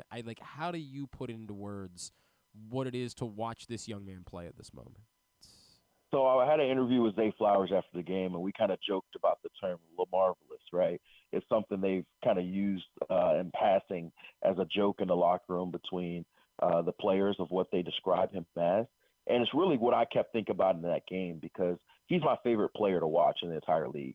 And I think I get even more excited about him because I know of some of the kind of ignorant comments that people have about his game, of that he's a running back, or that he's not quarterbacky enough. All these kind of comments that came up. And when you watch his game, there's so much pureness in it. There's so much details in it that I think people lose sight of it because of how athletic he is and how many plays he can make with his legs. But there was great plays within that game that I don't know inside the pocket, that I don't know that many quarterbacks in the league make. That throw he makes a likely on 4th and 7, where he's stepping up where Brandon Jones, the blitzing safety, is at his ankles. He steps up, throws off one leg, throws the ball where likely can only catch it. He makes a great one-handed grab and does the catch and run for the touchdown. That's an excellent, excellent play, just making it as a pocket passing quarterback. The play to Zay Flowers, like I watched it back in film, I'm sure you guys have broken it down. He takes the snap as a lefty. Kind of takes the eyes off the safety briefly, the safety's eyes away from him briefly, and then turns his hips and throws the pass to Zay Flowers, who's, wide open because the DBs kind of had a miscommunication. So like that's pure details of playing quarterback, and that's just his arm. That's nothing to do with his legs. And so to me, I think Lamar is just so much more mature as a person, as a player. It was described to me by one Dolphins defender as he has a Ferrari, but he's not afraid to keep it in the garage. And I think that's a great term, because like he has so much ability with his legs, but I think what has made him so different this year is that teams can't just say, hey, we're going to take away Lamar's legs and we're going to be good. If you do that, he's going to have a perfect passer rating and throw for 5 touchdowns like he did against the Dolphins. And I think that's what makes this Ravens team on offense, along with their receiving group, feel different. It's interesting you say that. I said this to someone yesterday. We were talking about everybody here. Cameron, you got to understand. Everyone here is worried about 2019. Everybody keeps bringing it up, right? Yep. Like, because I get it. It's right. It happened, and we weren't expecting it. 14-2 and killed everybody, and then all of a sudden flatlined. I keep saying to people, and I said this to my friend yesterday, that this guy isn't even remotely close to the same quarterback he was in 2019. He can still do the same things with his legs that he did then, but he is so much better as a I say real quarterback. Don't you know what I mean? He is so much better. And that throw you're just talking about, the one to Flowers, zero chance he makes that throw in 2019. None. Like he's just so much better than he was 4 years ago. It isn't even. It's night and day. I that's all I can say. Having now watched him, obviously for 17 weeks, he is so much better than he was then. It's not even close. Yeah, he's a completely different player. Like, I know people are going to compare MVP stats from 2019 and say, hey, his numbers aren't as good as they were then. And yeah, I get it. But to me, when I watch the tape, and that's what I encourage people to do, when you watch the game, I think he's a more dangerous player than he was at 2019. Even if the stats don't necessarily reflect that, just because of what you're mentioning, how mature he is as a passer, defenses can't come in with that one singular mindset of how to stop this team. And for people still worried about the playoffs, like, I get it. The Ravens are going to have to prove it. Lamar's 1-3 in the playoffs. That record is what it is. But sometimes it's just a right time. Like, sometimes you need to go through these moments, these kind of struggles to get it. And for some reason, it just feels like the right time for Lamar. And so, I would just say enjoy the ride. Don't stress too much about the what if it doesn't happen. Enjoy the ride and what it could be, because I think you guys are going to be having a very long playoff run. We are certainly hoping that's the case, no doubt. At Cameron Wolfe on Twitter is how you follow him. Cameron, what can we plug for you? Where are we seeing you this week? What's where does the world take you? Yeah, I will. I'll be on NFL Network throughout the week. We'll be on Thursday and Friday, talking some ball. I'm going to be in Miami this week, the game we were talking about earlier, Dolphins Buffalo. So I'll be on NFL Network Sunday morning talking that, and then up until Sunday night. So I'm sure I'll see you guys in the playoffs, but you guys can rest up easy, so I'm not on that game this week. Go out and get a nice week off, and then we'll see you down the road. Hey, Cameron, really appreciate it, man. Thank you for hopping on with us this morning. Thank you. Appreciate you guys. That's the one thing I keep saying to people. Dude. Like, this guy is so much better than he was 4 years ago. It's a little bit that, and there's no doubt that he is. It's also, and I also understand that if something weird happens, we'll talk about it. But it's that, and with all due, and they have receivers. That part of it, and they have look around. They have wide receivers, right? This team, and I know, and you know this too. I know it. We all know if something weird happens in the 20th, 21st weekend. Hell hath no fury like a team that can't win in the playoffs scorned, right? Like it's going to be bad. Yep. But they're not set up for that the way they were in 19 when if you could, and Vrabel figured it out, if you could stymie him a little bit, there's nothing there for him. He couldn't throw the ball to anybody. Hell, who was he throwing it to back then? Well, he had Mark Andrews. Remember that game? Mark Andrews dropped everything that was thrown his way. But it's just they have real receivers now. They have guys, and even the complimentary guys. I'll tell you a guy that I think's been really good all year. Let's say Aguilar. Yep. Bizarre. I mean, honestly, bizarre. Like he was just a throw-in kind of guy in Philly and New England. There was nothing spectacular about him. They just it's kind of weird how forever we couldn't get the wide receiver position right. And in all fairness, some of the guys we brought in were named football players that heretofore you thought, hey, this Jeremy Maclin dude, he used to be pretty good. Yeah, but they were all at the end of their career. Right, but understand this. They didn't come here and look like they were the end of their career. They came here and totally just S-ed themselves. Yeah, they had nothing to offer. Right. I agree with that. Like, so along the way, we've added guys, and this year, for whatever weird reason, they're all – we haven't had one guy be disappointing, which is weird. Think about it. It's funny. Maybe about, Bateman, right? You could make some but commentary. But every time, But every time Bateman does something, every time Bateman has 2 drops in the first quarter, he then makes 3 great catches in the next 3 quarters. Like it's just been weird how their chakras seem to be in line, and that's why I'm not worried about who they play. Other than again, I would prefer them not to play Buffalo, but if they play Buffalo, no problem. Just if you let me handpick somebody to avoid, it would be them. But I'm just shocked at how smoothly it's gone. And in a league there, and this is the one thing I would say about these wins that they're piling up by these huge margins. The league is not built for this. The league is built for you to win 26-23. Oh, yeah. It's not a 24-20. You don't go roll through. The league is not built. But in fairness, that's only the last 2 weeks. There was a 2-score game against. It was a 2-score game against Jacksonville. Jacksonville was never winning. I know, game. But it wasn't when you say. But it's they not blew built. out Seattle, and they blew out Detroit, the Lions, yes, and they blew out the Browns earlier in the year, and they blew out but that the was Bengals. a Browns team that started Dorial Thompson Robinson as but quarterback. I'm just saying the league's not built. I know, for but winning if the way you're they've face won. backup quarterbacks in the playoffs, you might be able to blow those teams out. Like right? Flacco. Yeah, correct. Like Flacco. All right, so what's your deal? Are you staying? I got a call I got to make, but yeah.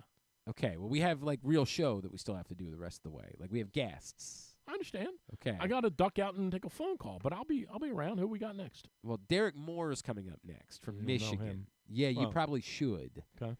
Derrick Moore, Baltimore native.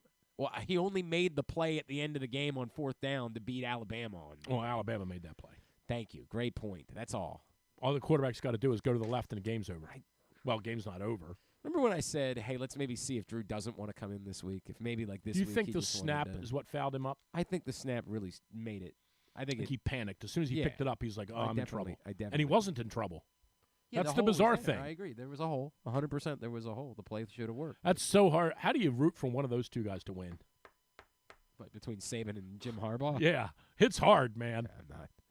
We're going to talk to Derrick Moore, Baltimore native. All right. because they're playing for the national championship on Monday. With the mythical national championship. It's not a mythical national championship. That's the one that college Georgia football gives called, out. and they'd like to talk to you. Okay.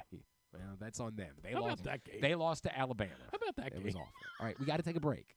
So we're going to do that. Oh, take it easy. We're going to talk some hoops with Patrick Stevens. We're going to do all that. I'm It's good. totally fine. Trust me. Totally fine. Right. Whatever you want to do. None of the teams are any good. I agree with that. That's part of the problem. What's happened? It's very bad. Drew's here. Today's show, just a quick Come to your reminder. house and chew gum. No Project Game Day for this Saturday's game just because it doesn't matter, and we don't know when people are going to start tuning out, and we don't know when. We're just not worth it. So we're taking this week off for Project Game Day. We will be with you for the postseason every weekday or every game day this season besides this Saturday. Project Game Day brought to you by Superbook Sports, AJ Michaels, and HelpMyGamblingProblem.org. Rita, Femi, Josh Charles, KZ, Stetka, the whole crew. Facebook.com/PressBoxSports, YouTube.com/PressBoxOnline.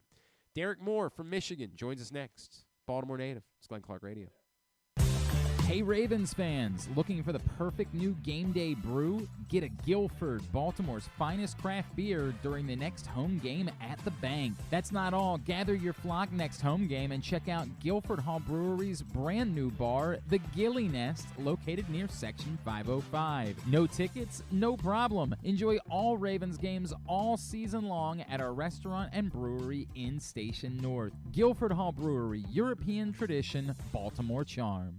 Come for a game, stay for everything else. Book an unforgettable fall getaway in Charm City. Enjoy only in Baltimore festivals, mouthwatering eats, and endless entertainment. Treat yourself to a staycation in the heart of downtown, or try one of the city's many charming neighborhood hotels. And don't miss out on packages for free parking, breakfast, and more. Plan your stay at baltimore.org/hotels. Why bet with the big boys this football season? Instead, try your hand with the local book, Superbook Sports, this fall. Superbook Sports is the book next door. Just a dedicated team of the best odds makers in Las Vegas, making sure you get the best prices and parlays anywhere. And now, Superbook will give you a bonus of up to $250 when you sign up and wager on the same day and use the promo code GlennClark23, GLENNCLARK23. So bet with the best and use the promo code GlennClark23 this football season with Superbook Sports. Visit superbook.com for terms and conditions. Gambling problem? Call 1-800-GAMBLER. 6 chicken tenders made from fresh, never frozen Royal Farms world-famous chicken, a family-sized order of Western fries, honey mustard dipping sauce, and a 2-liter bottle of Dr. Pepper. It's Royal Farms' new Tucker's Tenders Meal. It's Justin Tucker's favorite, and at only $19.99, it'll be your favorite meal, too. The new Tucker's Tenders Meal, available only at Royal Farms. Now you can kick back, relax, and eat like a champion. Real fresh, real fast, Royal Farms. Gambling can be a fun and entertaining experience, but there are risks involved. If you're planning on betting on the game at the casino or on your phone or computer, know your limit, stay within it. Set a budget and a time to stop. Remember, gambling isn't a financial solution, and it doesn't mix well with alcohol or drugs. Know the risks and have a plan before you begin gambling. For free and confidential services, call 1-800-GAMBLER 24/7 or go to helpmygamblingproblem.org. Brace yourselves for an unparalleled game day experience at the new Green Turtle Bet Park Sportsbook in Canton and Towson. Experience the thrill of live in-person betting with Baltimore's only state-of-the-art Vegas viewing TV experience. Choose between a person-to-person experience with their on-site tellers or the convenience of their self-bet kiosks to place your bets. Gather your betting buddies and head over to the Green Turtle Bet Park Sportsbooks today. Green Turtle Bet Park Sportsbooks in Towson and Canton, the ultimate destination for game day excitement, great food, and live in-person betting. Must be 21. Please play responsibly. Gambling problem? Go to mdgamblinghelp.org. Make sure you're tuned in every Tuesday for PressBox Fantasy Football analyst Joe Serpico to get you ready for your Waiver Wire Wednesday, brought to you by Live Casino and Hotel. And if you have other fantasies you want fulfilled, subscribe to Glenn and Jeremy Kahn's OnlyFans page at... Wait, are people supposed to know about that? Well, as you guys know, I have a number of jobs, and this year I added into that St. Francis football play-by-play. And, man, I can only tell you how fired up everybody over there is because there is such a connection between St. Francis and the Michigan football team, including our next guest, who is a Baltimore native and who made the play at the end of the game in overtime to wrap things up for Michigan and send them the national championship game. He is Derrick Moore, and he is with us now here on GCR. Derrick, it's Glenn in Baltimore. It's so great to chat with you, man.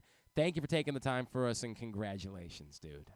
Hey, how you doing, my guy? I appreciate you having me on. Man, are you kidding me?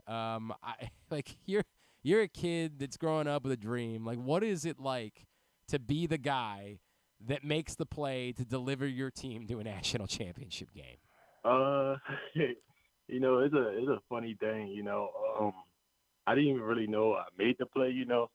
Like everybody look and see that I made the play, but it was also my other teammate Josiah Story, number 5. Yeah. If he didn't blow up the tackle and trip up the quarterback, I would have never made the play. So I feel like it wasn't just me; it was a whole defense thing. So if he ain't never blow up the tackle, I would have never made the play, and we probably. I don't know. It probably would have been a 50-50, or I would have made it. I would not, but he kind of helped me right there. So I just feel great about it. It's a dream, and right now we're going to the Natty. That's a good thing about it. Dude, it's unbelievable, right? Okay, let's take a couple of steps back, and then we'll work forward real quick, Derrick. I think a lot of people think about the St. Francis and Michigan connections, and obviously think about Biff and think about, Blake and everything.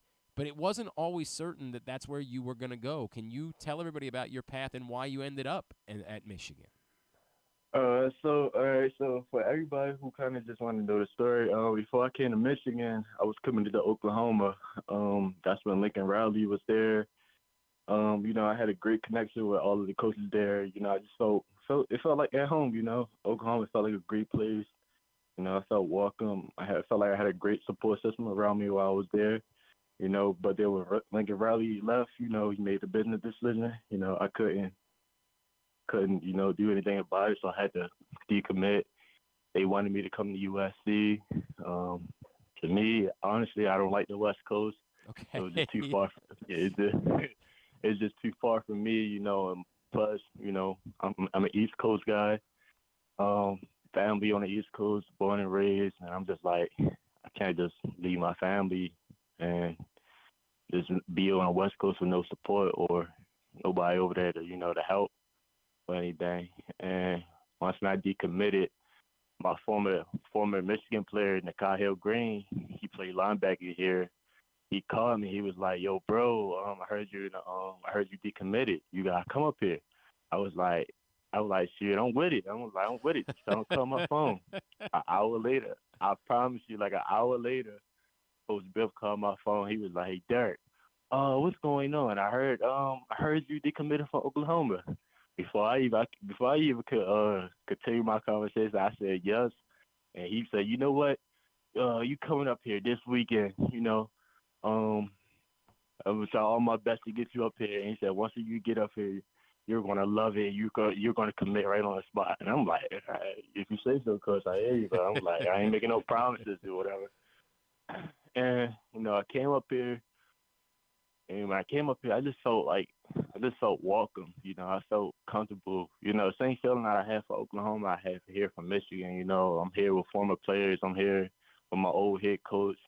I'm in a great system that if I can do well in, I can end up going to the league. If I do everything right. So it was just like, another thing. The alumni, we got probably like one of the number one alumni systems, and we had the number one, public university. So I was like, shoot, I can't throw this away. And I was like, if I do everything right, I'm going to make it. So, after having to talk with my family, talk with my coaches, and Coach Biff ended up making the right decision and said it on the spot, and I committed on the weekend up here to Coach Harbaugh's face. And another thing with Coach Harbaugh is a great guy. You meet him, the only thing he talk about is football. Only thing he loves is Michigan football. And, he loves his players, and I like that about him. So it just felt great and just felt comfortable to me, and I just felt at home. It's working out all right for you. This is hard for me because I wanted this guy to come to Calvert Hall. So I'm already angry with you because you didn't come to Calvert Hall. We needed some help, You got to know my partner Drew is the golf coach over at Calvert Hall, so it's a little personal for him whenever he deals with this. But that said, Derrick Moore, were you close with Blake's a couple years older than you, right? Like, were you close with Blake? And how special has it been, the two of you doing this together at Michigan? Yeah, I'm really close with Blake. Well, back when we was at St. Francis, we had like a little housing thing for the players. I stayed there as well, and me and Blake stayed in the same house. And Blake always been special. I always be laughing at her. I'll be like, man, you been catching bricks since you was a kid, this and that. So it's just like right now, it just feels special. Like during the whole entire off season, we already had this talk with, and we was like, man, this is the year. If it ain't no other year, this got to be the year. Like we got everybody here, everybody coming back, everybody healthy. He healthy, I'm healthy. Now we just gotta go on and put on for the DMV, and right now that's what we're doing, and we're gonna continue to do it. Derrick Moore is with us, Baltimore native, Michigan defensive lineman, of course, made the play at the end of the game to win the Rose Bowl. And Derrick, I know that you've got, you got another football game. It's even bigger that you got to get ready for. But how important was that for the entire program? I know you haven't been there for all of them because you're, only in your second year. But given the struggles that Michigan had been through in the playoffs on the whole, how important was it for the entire program? Like, how much of a lift was it to finish the job, particularly in, for a minute there in the second half, it looked like it was starting to go the wrong way. So I'm gonna take it back to the morning of that game, and probably like that entire week just practicing. Like our brotherhood here is like so strong. All the players. Like I'm not even talking about the coaches. I'm just talking about the players. Like we got a lot of guys who've been here for like 4, 5, 6 years. And as I'm like listening and hearing them talk about how much it meant to them, and like how much like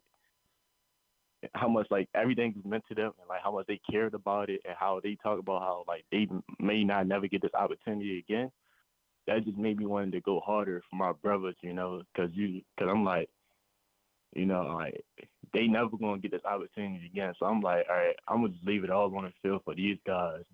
I'm not even worrying about nobody else outside of the team. I'm not worried about the coaches. I'm worried about my brothers right now, and I'm just trying to make it to the point where they get the full experience, also for myself, but also for them guys to live this moment for them, and also for their families, and for myself and for my family. So that's how I kind of looked at it and approached the game. How much did your experiences at St. Francis, and obviously you were there during quite a time, right? Like you were there for all of it. How much did that help prepare you for these moments? Like that, all the adversity you guys faced, everybody having opinions. I'm sure that you've run into plenty of people that have had opinions about Michigan this year, right? Like, how much did going through that at St. Francis help prepare you for this level? So Coach Biff and Coach Harbaugh, they got a great relationship. It's kind of like a little bro and a big bro type relationship between them two. Coach Biff, he kind of like ran the program just like Michigan. Everything that Michigan do, St. Francis did. The same type practice, everything was literally like just the same. And when I was at St. Francis, the way that we faced adversity was that nobody wanted to play us. And we had to scramble around to find games and stuff like that. And it was just like, I was struggling during the time. And now I'm here in college in my sophomore year. Everybody talking about, oh, we cheaters. We can't win without stealing signals. But now we have proven the point that we don't need to steal anything or cheat to win. Same thing at St. Francis. It's like if you just don't want to play us, then you ain't got to play us. We just that good. So that's how I kind of just look at it. It's just no matter what, man, you're going to face adversity in life. So it's just like any way that you can overcome, you just got to do it to overcome it, and that's just what it just taught me. I hear you, man. You mentioned Coach Harbaugh a second ago. He's crazy, right? Like is he as nuts as everybody thinks he is? He get a little nuts at times, you know. You know, he get a little nuts. He get a little out of control. But you gotta love him for that.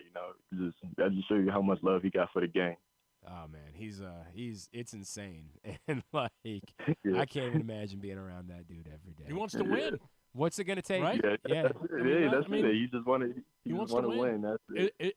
Players can always show, you guys, when you play in the game, you can show how much you want to win by the way you tackle and the way you run and the way, just the way your emotions show. People can see that. It's hard for you to see how much the coaches want to win. Not with that guy. But Derrick and the rest of the guys see it in practice. That's when you see how much he wants to win. Yeah. You see it when the cameras really aren't on. You've got a great view of it. Whereas we see you in the game and say, man, that guy Derrick wants to win. These coaches are crazy, man. That's all they want to do is win. Yeah. I feel like Coach Harbaugh is kind of one of them exciting guys. You like behind the scenes is like he can get really competitive, especially in practice. Coach Harbaugh, he an offensive guy, so it would be a lot of competing between our D coordinator and Coach Harbaugh. And Coach Harbaugh always want to take the last shot and get the win over us. So that's how much he loves this game. All right, so what's it going to take on Monday? Like, you can celebrate this one, enjoy it, but you got obviously a much more important game coming up in a couple of days. What's it going to take for you guys to end up being national champions? Really, just making sure everyone take care of their body, getting in the film run, and just having a great week of practice. They got a great team, and we got a great team, so it's going to be a great game. And it's just on us, this week, great preparation. He is Derrick Moore. Derrick, what all can we plug for you? Twitter, Instagram, where can folks back this way be giving you a follow? You can give me a follow on Twitter or Instagram. It's Big 8 D Moore. That's really it. It's Big 8 BIG 8, and then D Moore DMOORE. Yeah, I'm on Twitter. I'm on Twitter and Instagram. Give him a follow in both spots. Derrick, it's been a pleasure. For me, getting involved with the St. Francis family and the way that Coach Masai and Nick and everybody over there has welcomed me in. I can only tell you how much this means to them to see what it is that you're doing, the season that you've been having and putting up the numbers. And you say you might have a shot at the league. You're going to be in the league. There's no doubt about it at this point. Derrick, best of luck on Monday. Thank you so much for taking the time for us today. Thank you. Appreciate you having me on. Absolutely, man. Derrick Moore, Baltimore native, Michigan defensive lineman, getting ready for the national championship game Monday night against Washington. And really cool local story. And obviously it's not just Derrick Moore. As I mentioned, Blake Corum's not actually from Baltimore. Blake Corum is from Northern Virginia, ended up playing at St. Francis. Still, like, he was somebody who cared about this community a lot while he was here, and did a lot of things to try to lift up the area around St. Francis, which I appreciated. So,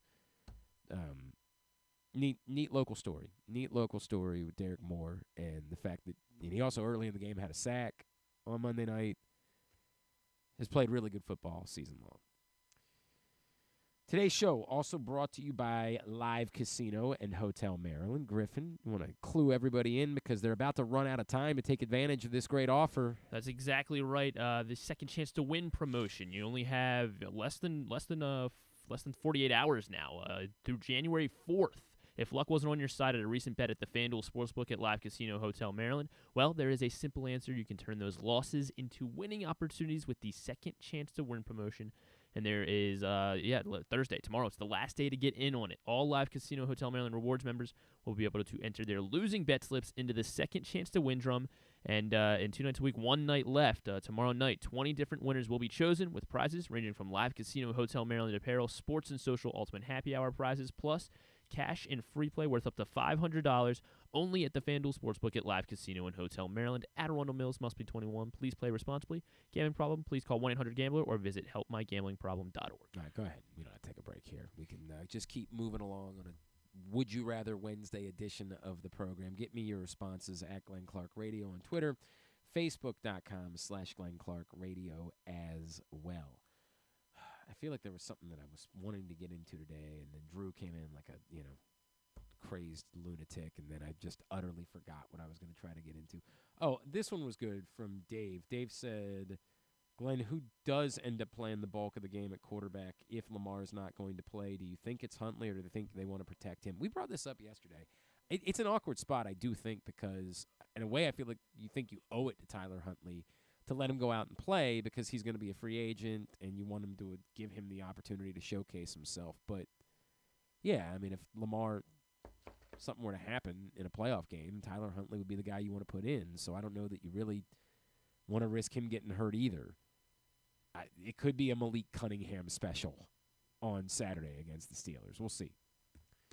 Joining us now, normally on Tuesdays, but we had another holiday this week. He, of course, is our college sports guru. You follow him on Twitter at Discourse, D1S Course. He's our friend, Mr. Patrick Stevens, and he's with us once again here on GCR. Patrick, Happy New Year. Appreciate you as always. Thank you for taking the time for us this morning, sir. Thanks so much for having me, and Happy New Year to you as well. Patrick, I know you weren't there last night, and I don't know if you had the opportunity to watch the game or not. I don't really know what else there is to say. I'm not all that surprised by what happened with Maryland last night. I just don't really know at this point how any of it's changing.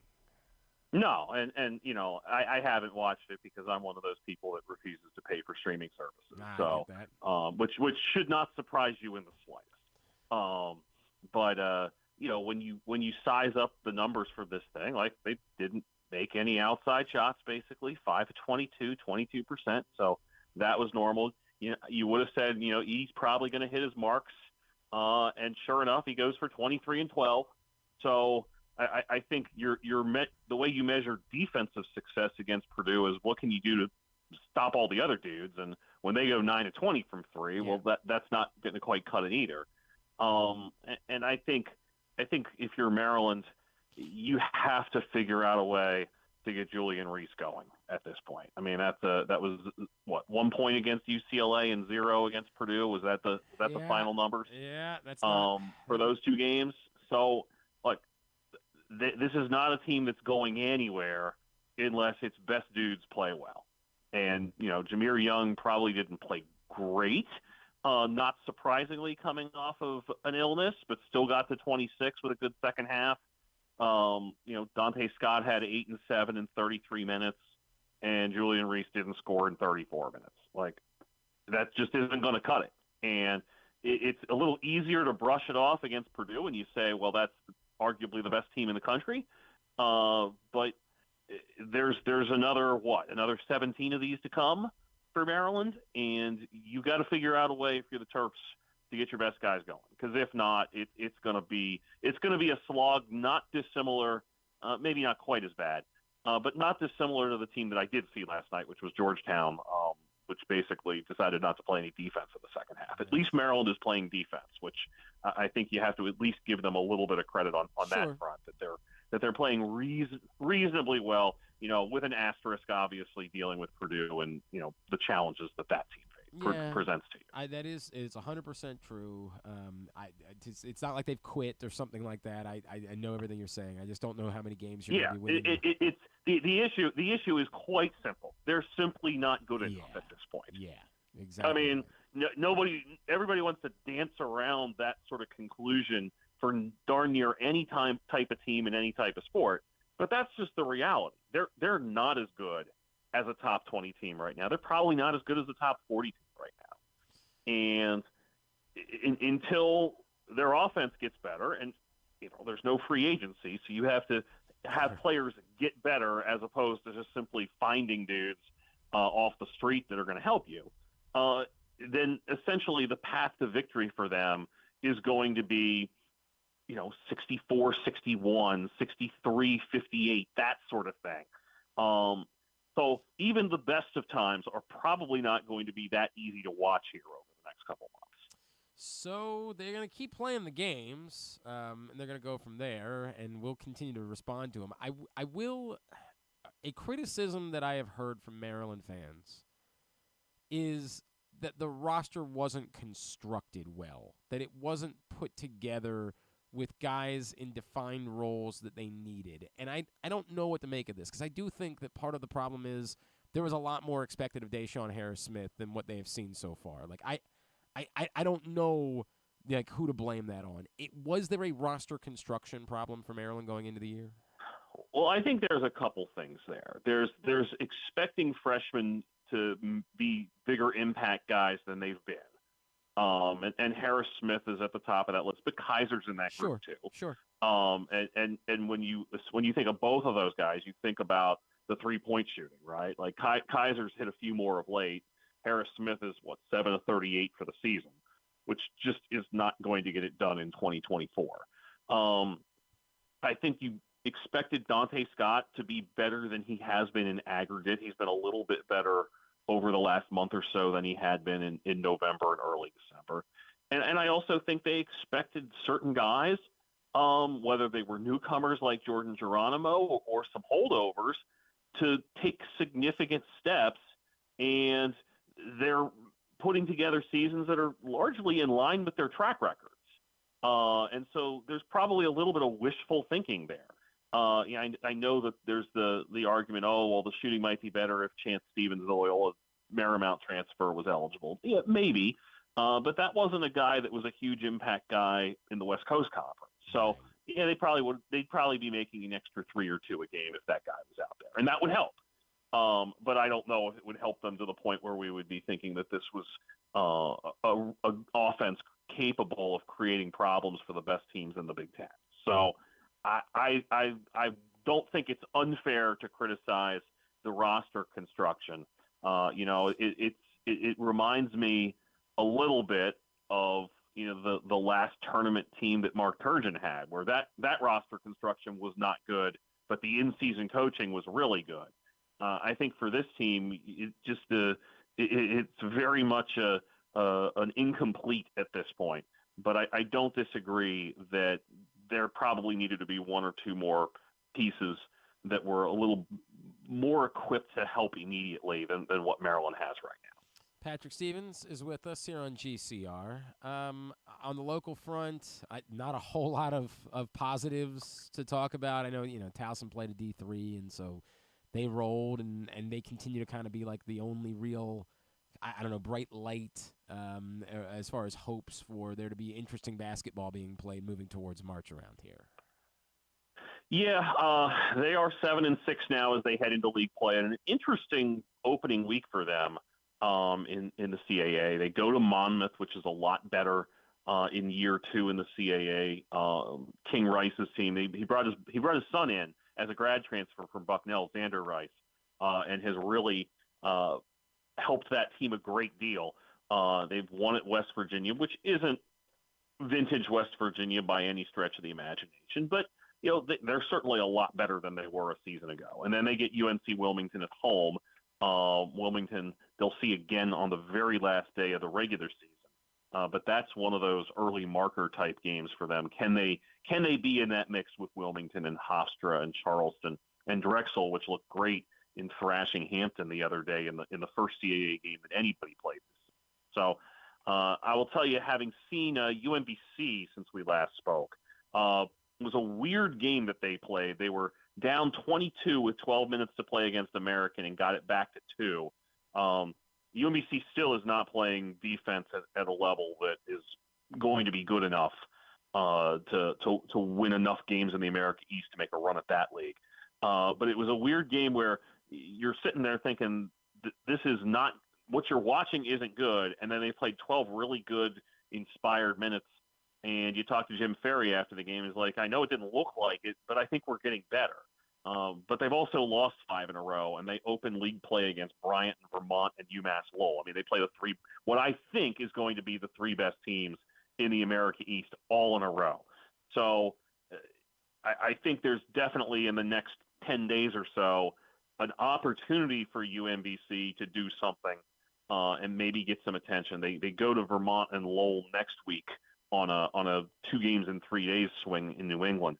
But it's a scenario where they kind of need to get stuff together pretty soon here. And for 2 months, Jim Ferry was saying, this is all about conference play and, progressing towards that, and certainly can respect that. And I can respect even more the fact when he spoke after that loss to American on Friday, like it's getting a little frustrating as a coach that, it's conference play and we're still kind of wondering about stuff. So I think for the Retrievers, these next 3 games are going to be pretty telling as to whether they're anywhere in the same league as some of the best teams in the American East. On the national front, we didn't really talk about it last week because the details were just kind of coming out, but an awful situation at Illinois with Terrence Shannon being arrested, and clearly there's far more important things involved with that conversation than basketball, but from a basketball standpoint, presumably sort of changes what the expectations can be for Illinois, correct? Yeah, it probably brings the ceiling down a little bit. But, to their credit, they've gone out and won a pair of games by 30 points since then. Now, one of them was against Fairleigh Dickinson, which is not at the same level that it was last season. But one of them was against Northwestern last night, which I did not see them pounding Northwestern by 30 coming. But Northwestern's kind of a weird team where you really don't know what the heck to expect. So we'll definitely get a barometer on what Illinois is really going to look like without its best player in its next 2 games.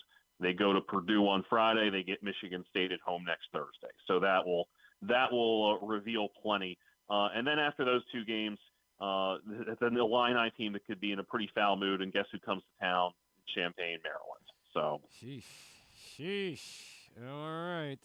Let's play our game. Can Patrick Stevens name the MLB teams that this player has played for? And we've been having fun with some managers recently. I've got another one for you.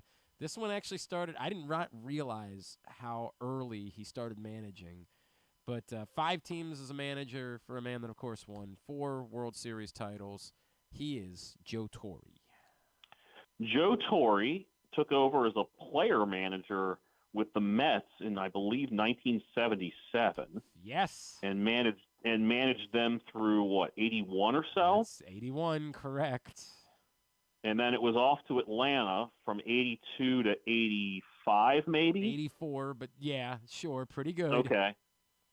And then he got a look in the post Whitey Herzog years in St. Louis. Sure did. Am I remembering 1990 to 94 or so? 95, yeah, 95.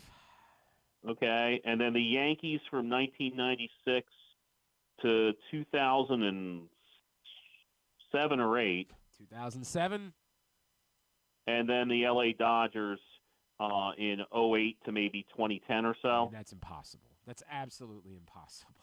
Yeah. This isn't a gag. That's unbelievable. Yes, he knows these things. No. Correct. He knows all in advance. No. You guys are in on it. This is like magic. No. This is like Shin Lim. No, the smoke did not really come out of the cards. This is every time we do. No play one this knows game, this. Every time we play this game, I find myself, how is that possible?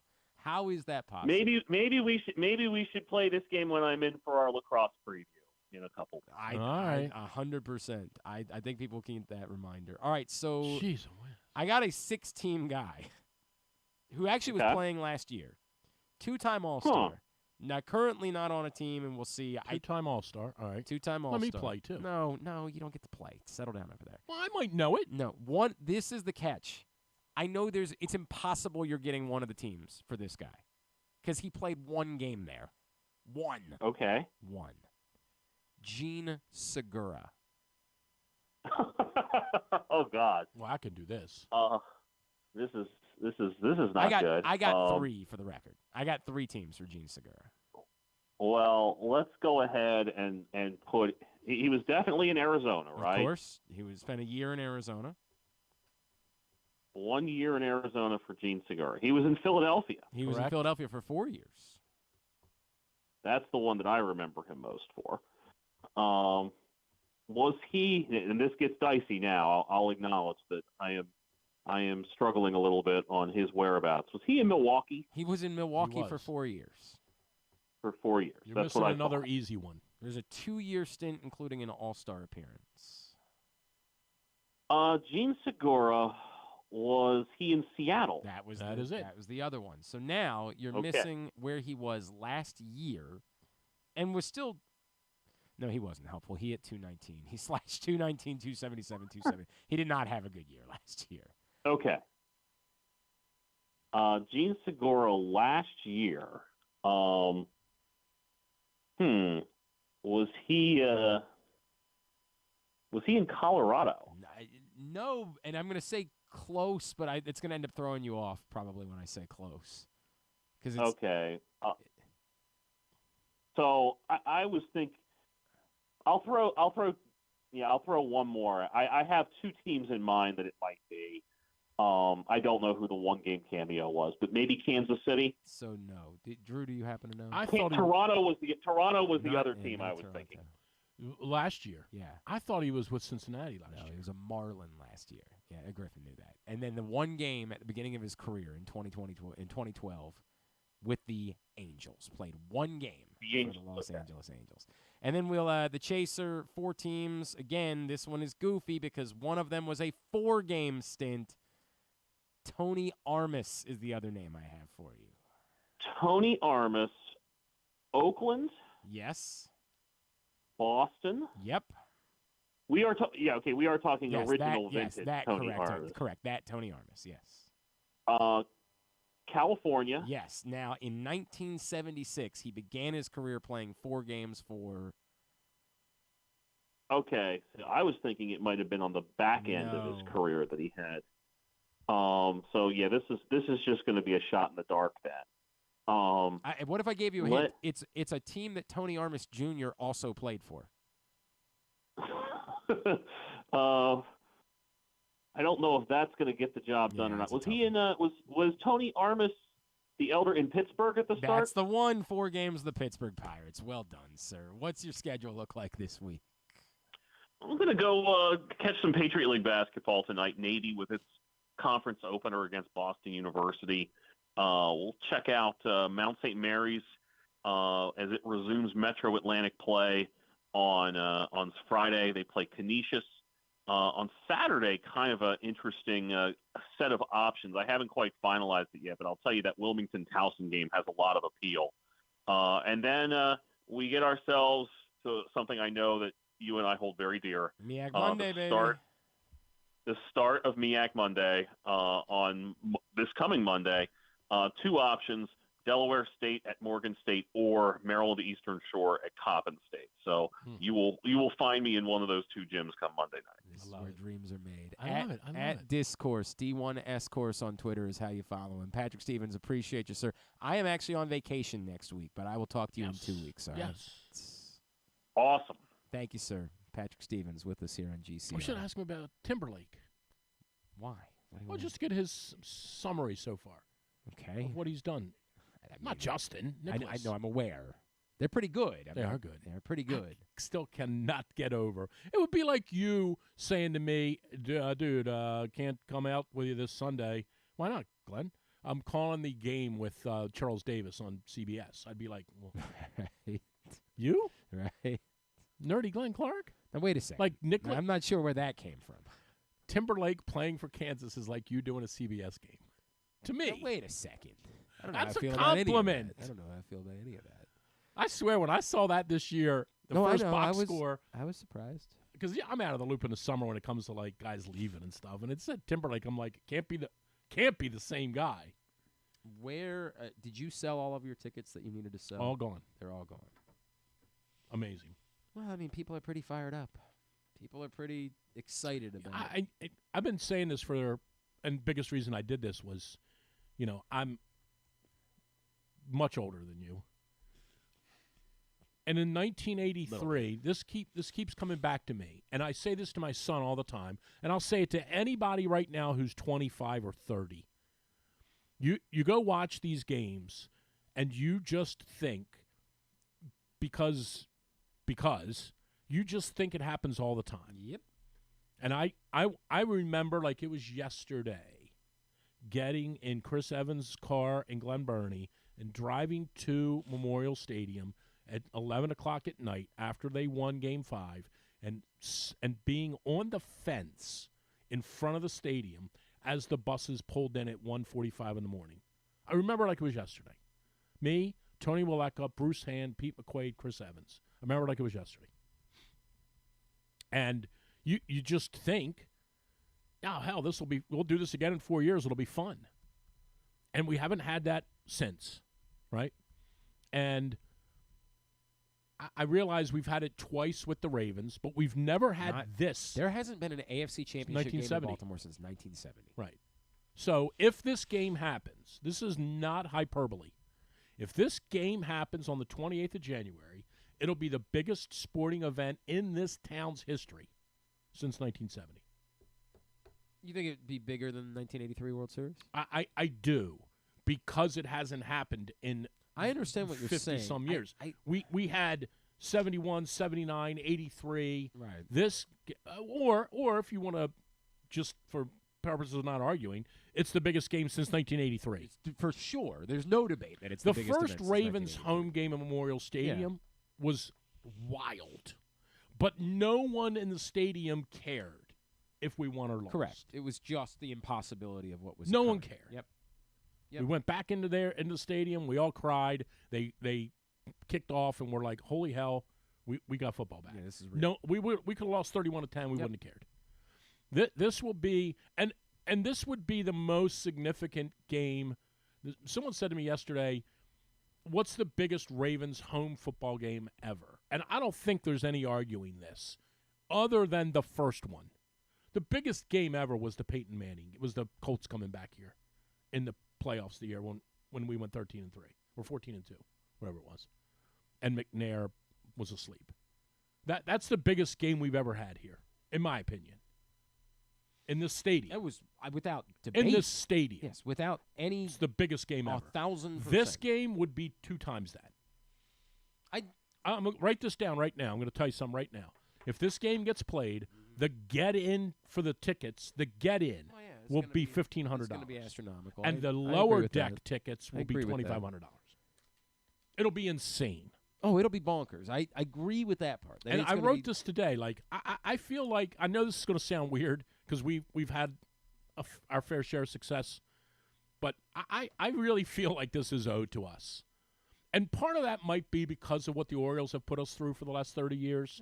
And I feel like it's owed to us. But I feel like we're owed some good grace. I think it's more of an anomaly. I think it's bizarre that the Ravens haven't hosted an AFC Championship. Agree with game. that, too. But that just goes to show you how hard it is. I don't disagree with that, but it's more weird than anything else. And it's also a testament to how good the AFC North is. Like, with all due respect to, and I mean this, this is not one of those with all due respect, now let me trash you. No one is suggesting that the Chiefs haven't been exactly as good as they've been, or that the Patriots weren't exactly as good as they were. Yeah, no one fluked their way in. When they were playing in the divisions they were playing in, it made it a billion times easier for them to stockpile wins and make it an easier trip to hosting playoff games through the AFC Championship. And people also forget, and this is important to remember about next weekend. And I know what you're going to say. Well, the last 2 times we had it, it blew up in our face. But there is in New England is a great testament to this, right? There is an enormous benefit to not playing next week, because while you're not playing, other teams can be losing their players. Correct. So the New England, and I know what you mean when you say no disrespect, and it's true. But New England won as much as they won. A, they had the best quarterback ever. Correct. B, they had home games. Yes. And they lost some of those, too. Jets beat them. We beat them. Wasn't like they were infallible at home, but for the most part, the clock always ran out. You were losing when you went up there. It's if this game happens, it's going to be insane. It is. It's going to be insane. When you say it feels like it's owed, I would say it's way more of a. It's extraordinarily weird that it hasn't happened, and it's just one of those things that should have happened.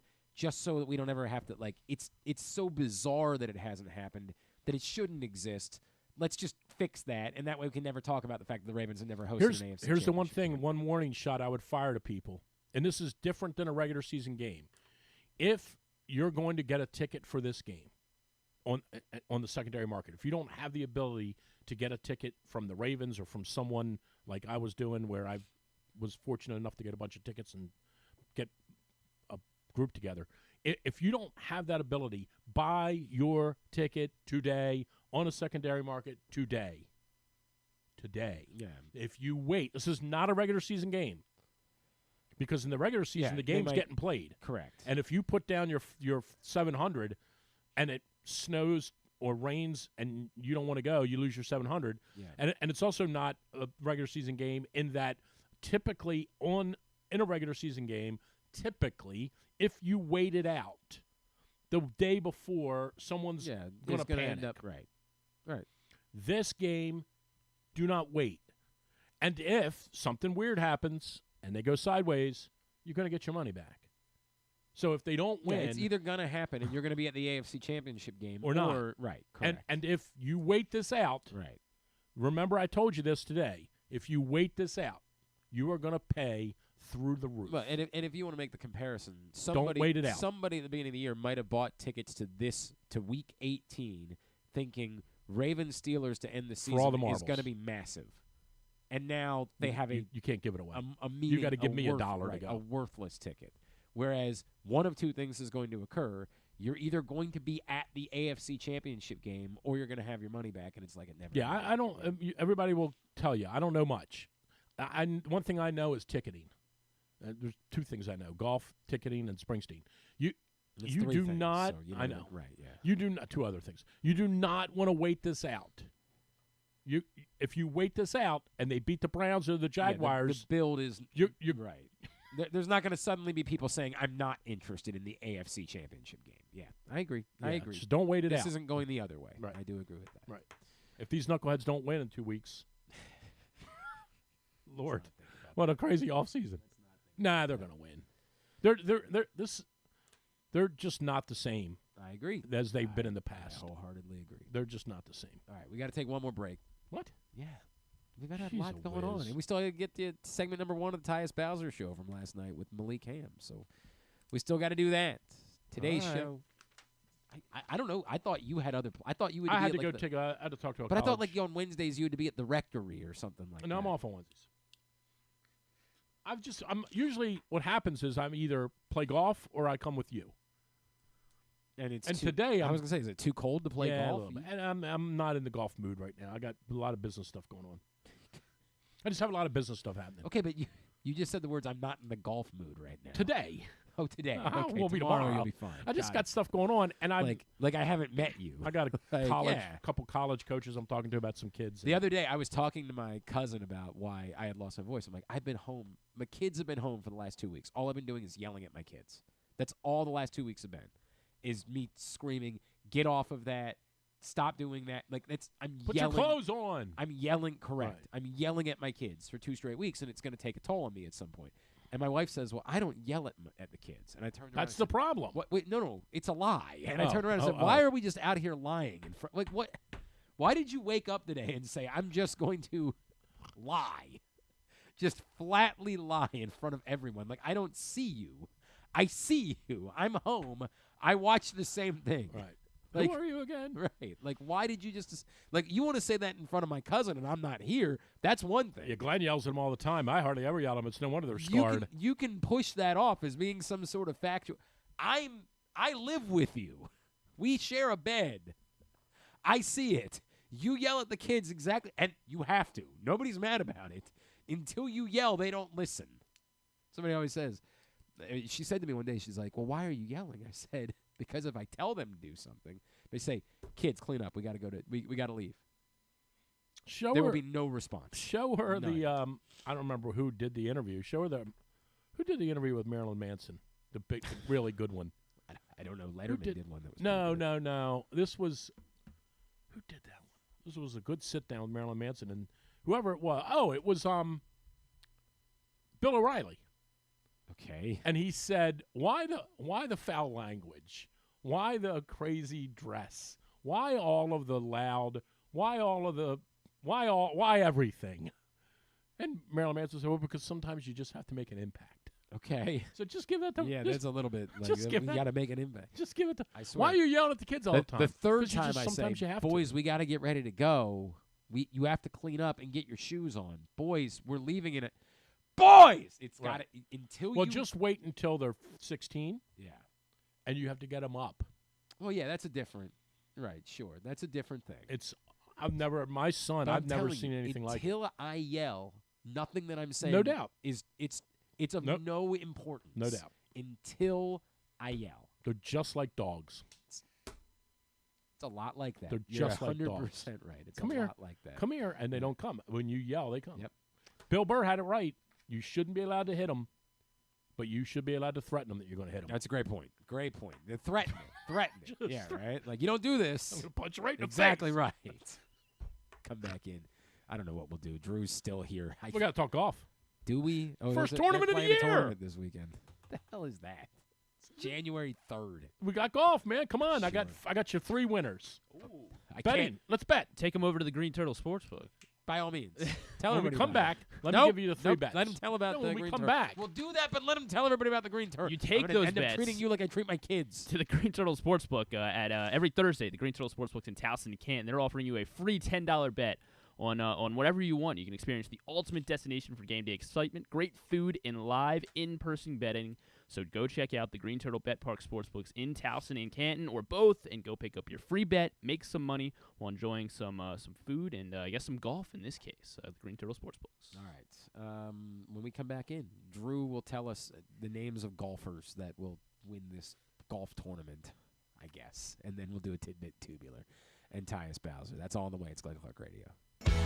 Brace yourselves for an unparalleled game day experience at the new Green Turtle Bet Park Sportsbook in Canton and Towson. Experience the thrill of live in-person betting with Baltimore's only state-of-the-art Vegas viewing TV experience. Choose between a person-to-person experience with their on-site tellers or the convenience of their self-bet kiosks to place your bets. Gather your betting buddies and head over to the Green Turtle Bet Park Sportsbooks today. Green Turtle Bet Park Sportsbooks in Towson and Canton, the ultimate destination for game day excitement, great food, and live in-person betting. Must be 21. Please play responsibly. Gambling problem? Go to mdgamblinghelp.org. Gambling can be a fun and entertaining experience, but there are risks involved. If you're planning on betting on the game at the casino or on your phone or computer, know your limit, stay within it. Set a budget and a time to stop. Remember, gambling isn't a financial solution, and it doesn't mix well with alcohol or drugs. Know the risks and have a plan before you begin gambling. For free and confidential services, call 1-800-GAMBLER 24/7 or go to helpmygamblingproblem.org. Make the most out of every day in your Toyota RAV4. Available in hybrid or gas-only models. A RAV4 can get you where you want to go in style. Check out buyatoyota.com for deals on new RAV4s from your local Toyota dealer today. There's so much focus on sports betting these days, but I want to talk about an area that nobody wants to gamble on, where you choose to go out and spend your hard-earned dollars to eat. The Costas Inn is no gamble at all. The quality on their menu is outstanding, and the value is off the charts with a great and varied list of specials Monday through Friday. And the staples of the menu, whether it's salads, burgers, fish, they're all fantastic. And I haven't even mentioned the crabs or crab cakes yet. So check out the menu for yourself at CostasInn.com. When choosing a place to dine, never gamble on the food you put in your belly. The Costas Inn at 4100 North Point Boulevard, or call 410-477-1975 for reservations and your steamed crab orders. 6 chicken tenders made from fresh, never frozen Royal Farms world-famous chicken, a family-sized order of Western fries, honey mustard dipping sauce, and a 2-liter bottle of Dr. Pepper. It's Royal Farms' new Tucker's Tenders Meal. It's Justin Tucker's favorite, and at only $19.99, it'll be your favorite meal, too. The new Tucker's Tenders Meal, available only at Royal Farms. Now you can kick back, relax, and eat like a champion. Real fresh, real fast, Royal Farms. What company has the expertise to make your home healthier by purifying your air and killing all viruses, allergens, and bacteria? A.J. Michaels, Heating and Air Conditioning in Baltimore and Annapolis, ajmichaels.com. Come for a game, stay for everything else. Book an unforgettable fall getaway in Charm City. Enjoy only in Baltimore festivals, mouthwatering eats, and endless entertainment. Treat yourself to a staycation in the heart of downtown, or try one of the city's many charming neighborhood hotels. And don't miss out on packages for free parking, breakfast, and more. Plan your stay at baltimore.org/hotels. Don't forget about Project Game Day after every Ravens game this season. It's kind of like this show, except Rita's also there, so I actually think it's pretty good. But hey, you're already here now, so why don't you go ahead and keep listening to GCR? All right, we are winding down for a Would You Rather Wednesday edition of the program. I'm going to give you 4 winners. Okay, sure. What is the name of this tournament? The Century. It used to be the Tournament of Champions, but they need more players in the field now. So, they used to, you had to have won a tournament. Now you have to finish in the top 50 on the money list. It's still a really good field. Okay. It's not. There's no S breathers in the field. It's all the names you know. Taylor Gooch. He's on live. Yeah. We don't talk about him. Okay. Plus 1,600. Your winner of the tournament, I believe. Down. Yeah. Xander Schauffele. I've heard of him. Okay. I've heard of him. Plus 2,800. Another great chance to win. Plus 2,800, Tony Finau. Plus 3,300. I think this guy's going to have a huge year. Sungjae Im. This place is a birdie fest. You just got to make birdies. These guys can all make birdies. And then my long shot, I'm always going to go with this dude until he wins. Plus 6,600 this week. Denny McCarthy. That's your guy. Birdie fest. Great putter. Golf course not terribly long. He's a little length challenged. Not terribly long. We looked at the weather this morning. The weather's supposed to be good there. Give me those 4 guys. Put 10 each. It's $40. It's the same amount of money you'd spend if you took you and your 3 friends to 5 guys. Put $40 on. All right, there you go. Those are Drew's winners for the Century. And you can make that thing 100%. I told you this from Jump Street. Yeah. And you kept poo-pooing me. I told you from the beginning. Just put the thing on to 100. Okay. Just put the Lamar meter to 100. So what's there's a guarantee on the other side, though. If you're going to guarantee something, you have to be willing to offer what you're going to do on the other side. I'd eat that thing again. Right, you just want to eat that thing again. That's the problem. All right. I'll eat a large order of chicken fried rice from over at You still owe us Asian Kitchen. Oh yeah, let's go there soon. I agree. When? You tell me. I'm going to be away next week, so don't pick me. Well, I was going to go next week. Yeah, I can't do that next week. Going to be on a boat. But the Ravens will get to the Super Bowl, or I'll eat a whole order of chicken fried rice from over at Ichiban. You said the Ravens will get to the Super Bowl. They got to win the Super Bowl. They'll win the Super Bowl, or I'll eat a large thing of Ichiban. Yeah, but you were going to do that anyway. I know. That's the problem. It doesn't mean anything. You got to do something. You got to. I'll eat 2 orders. There you go. That's our guy, Drew Forrester. His winners. Tidbit is brought to you today by Pressbox's print issue. It is our annual best of issue, honoring and recognizing the top people, performances, and moments of the year. On the cover, the team of the year, the Orioles, Mo Gabba, sports person of the year, Brandon Hyde. Go get it today for free at your neighborhood Royal Farms and the hundreds of locations around town where you find Pressbox, or read it all, PressBoxOnline.com. Caitlin Clark last night, of course, she scored 40 points. Here she's good. Yeah, she's all right. 40 points. She made 8 threes and, of course, the game winner at the buzzer. There have only been, across the WNBA, NBA, all of college basketball, she is only the 3rd player to do this, to accomplish those 3 things over the last 20 seasons. Any idea, any guess at who the other 2 players, they're both in the NBA, the other 2 players to have 40 points, 8 made threes, and the game winner. 40 points, 8 made threes, and the game winner. They're currently in the NBA. One of them is still active, yes. Who is Babe Ruth? Thank you. Dynamite. I was going to say Dougie McBuckets. No. Who I did not realize was still in the NBA. He's playing with the Spurs. He's with the Spurs. They did it while in the NBA. Did it? Oh, in the NBA. Yes, sorry. It's not nearly as. Yeah. Okay, so how about James Harden? Not James Harden. How about Kevin Durant? Not KD. How about Steph Curry? Not Steph. How about you're right Klay track, Thompson? Not Klay Thompson. Say warmer. Warmer. I'd say warmer with that. Like he's not. They're not like. Well, yeah, one of them is a star. Yeah. What? This is not great. Thinking 3-point specialists, but one of them is a star, I guess. So I don't know what you're. Ignore my hints. Yeah, you're really not helping in any way. Do you want? Do you want to keep guessing or just give it to you? Maybe just give it to us. Ray Allen. Well, he was he was a star and a 3-point shooter. You're right. Seattle Supersonics in 2006 accomplished this, and this the player did it current twice. NBA player current is- NBA player. But it's not a star. No, he is. Go ahead. Damian Lillard. What? You suggested. I was gonna say Ray Allen's was like a little. What? I'd say he's a little below. Ray Allen is you a don't Hall build of a Famer. franchise. They did. They did. Mhm.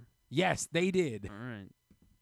Had to go to Boston to figure it out. You're right. So did Kevin Garnett. Is Kevin Garnett not a star? Yeah, I guess he's a star. Just stop 'Cause saying nonsense things. I'm not saying nonsense. Ray Allen is a Hall of Famer. Yeah.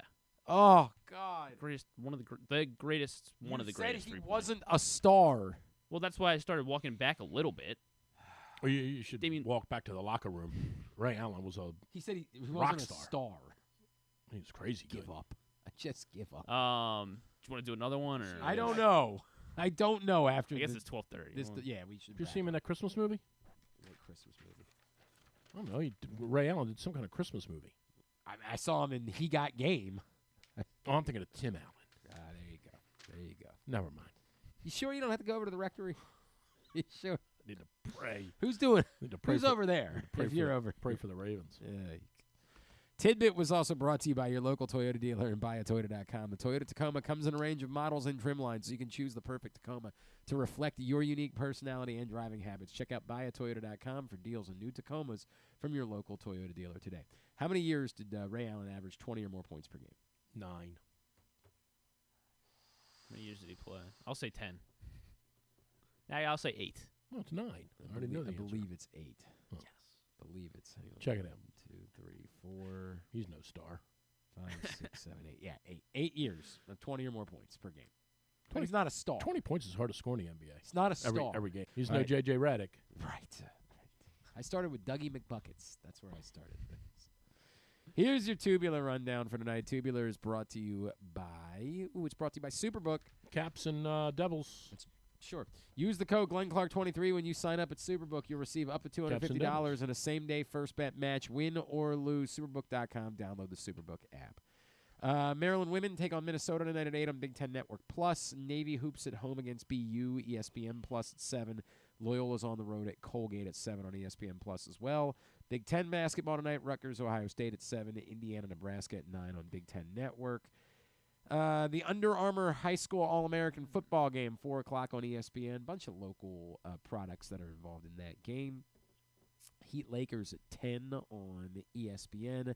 Wizards Cavaliers at 7 on Monumental. Bulls Knicks at 8:30 on ABC. Apparently, ABC is going to be running basketball games on Wednesday nights the rest of the season. I was not aware of that. That's a thing that's going to be occurring. I'm guessing they did that because they were afraid that like the strike was going to continue and they weren't going to have any new programming. Well, they don't have any tonight either. That's not you're not wrong. You're not wrong. Yes, as Drew mentioned, Devils Capitals 7:30 on TNT. All the rest I of love college that you call them the basketball. Capitals. What do you want me to call them? I love that. The home What do team. you Call want them me the to- home team. No. Because people always just say the Caps. They're the Capitals. Have some respect. I'm trying to think of a team that I refer to by a nickname. O's? I would call it, if I called them anything, I'd call them the Birds. Birds? I don't think I call them the O's.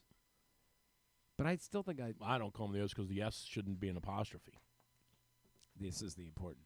This is what's wrong with this country. Let me tell you what's wrong with this country. Well, yeah, we're not far. This is part of what's going on here. We just do these things, and then we're not willing to tackle them. Right. It's like saying there's an edible mascot when nothing about the mascot is edible. This is what we do. We fly people in from Texas and land them, and we say we have no idea how they got here. Now we're going down. I think I'm going to pass on that conversation. Appreciate you bringing it up. Because you're afraid. I think I'm going to pass. Because on that's what happens. That's what they've done to you. We are definitely qualified to tackle this. That's topic, what they've done to you. You and I are definitely qualified. I am. For this. I'm an American. That's a great point. Thank you. Did you see somebody? They drop them off. The Tops like trading cards thing. Someone got like they won a piece of random MLB memorabilia from an All-Star, and so a couple days ago they finally. Well, that could be Ty Wigginton. Well, so they finally got it in the mail, and they were game worn pants from All-Star Wander Franco. Oh Yeah. I kept the receipt on that. Can I send him back? They're like, I'm concerned I might have a piece of evidence here. Yeah, right. That is rough. So he's just gone missing, by the way. Well, Did they find him? I think they did. Oh, did they find him? Yeah, I He think turned they finally himself found him. Okay. He turned himself in. There you go. They're like, hey, we got a small problem here. Not sure where Wander is. If only there was a word to describe what he was doing. He was. Oh no! Don't even start.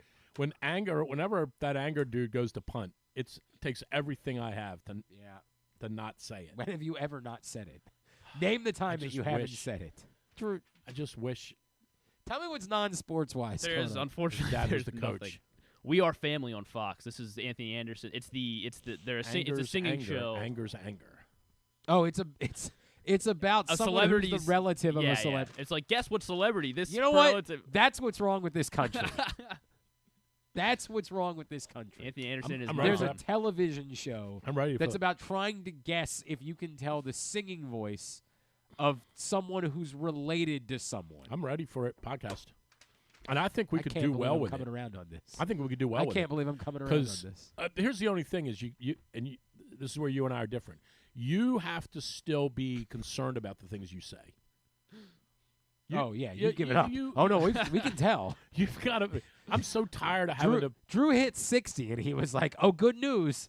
I never have to worry about anything I say ever again." Because that's what's wrong with this country. That's what's wrong. Because at some point we're afraid to say what the truth is. Or maybe we shouldn't just say anything. No, that's part of what's wrong with the country. No, this is where we're going to disagree. It's like today. You're part of what's wrong. You think you can just go on television, say that Jimmy Kimmel was on the Epstein's Island. Jimmy Kimmel went nuts. And he should. Yeah, oh, no doubt. And by the way, that was terrible.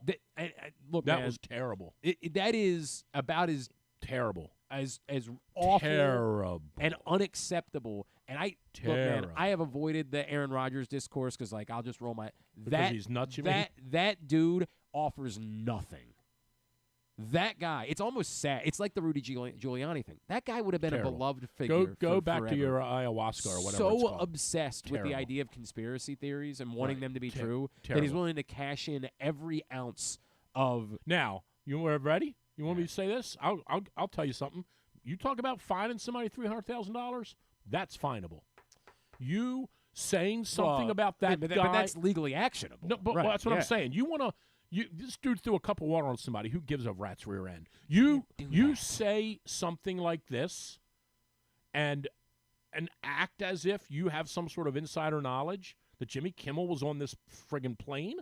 You talk about fining someone. Now that's worth fining somebody over, for sure. It's embarrassing. Awful. It's embarrassing. That's what's wrong with this everyone. country. That is what's wrong with this country. That like you just think that you can say whatever you want because you're Aaron Rodgers. I'm Aaron Rodgers, so I can just say anything. He's going to blame it on the mushrooms, I'm telling you. Idiot. I'm just telling you, I'm blaming it on the mushrooms. Idiot. All right. Well, you want to plug something? You want to? I don't know what we did here. This was I would say top 5 of all time. This is a barn burner. You know what? You and I top 5 of all time on the list. I got to tell you, I think we're getting better. Yeah. What gives you that idea? Ratings. Oh. Drew'sMorningDish.com. They're better than they were a decade ago. Are they? Because one person listened. I think they are. One person. I don't know. Drew'sMorningDish.com. We're trying hard. When does the golf show come back? When does that? Oh. Oh. Not so sure yet. Oh. My people are talking to their people. Yikes. It's all good. Oh, no, it's fine. You had a good run. No, I got to be honest with you. It lasted longer than I expected. No doubt. And this me as well. It's all good. I think we're going to get through the first season. We'll see. I'll pop back in there occasionally. Oh, yeah? Will you? We'll see. All right. Thanks for stopping by. Finau, McCarthy, Sung J.M., Yep. Showfilet. There you go. That's your group. Thank me later. All right. Thanks today to Jake Funk, Drew Forrester, Cameron Wolfe, Patrick Stevens, Derrick Moore. We'll get all of it up in the greatest hits section of the Oh, my God. It's so good. tab at GlennClarkRadio.com. Tomorrow on the program, we make picks with KZ. Also, Charlie Batch will join us. Charlie Batch will join us to preview the Steelers. And there's something else tomorrow. We're going to be talking with. We are Yes. chatting, yes. Big day.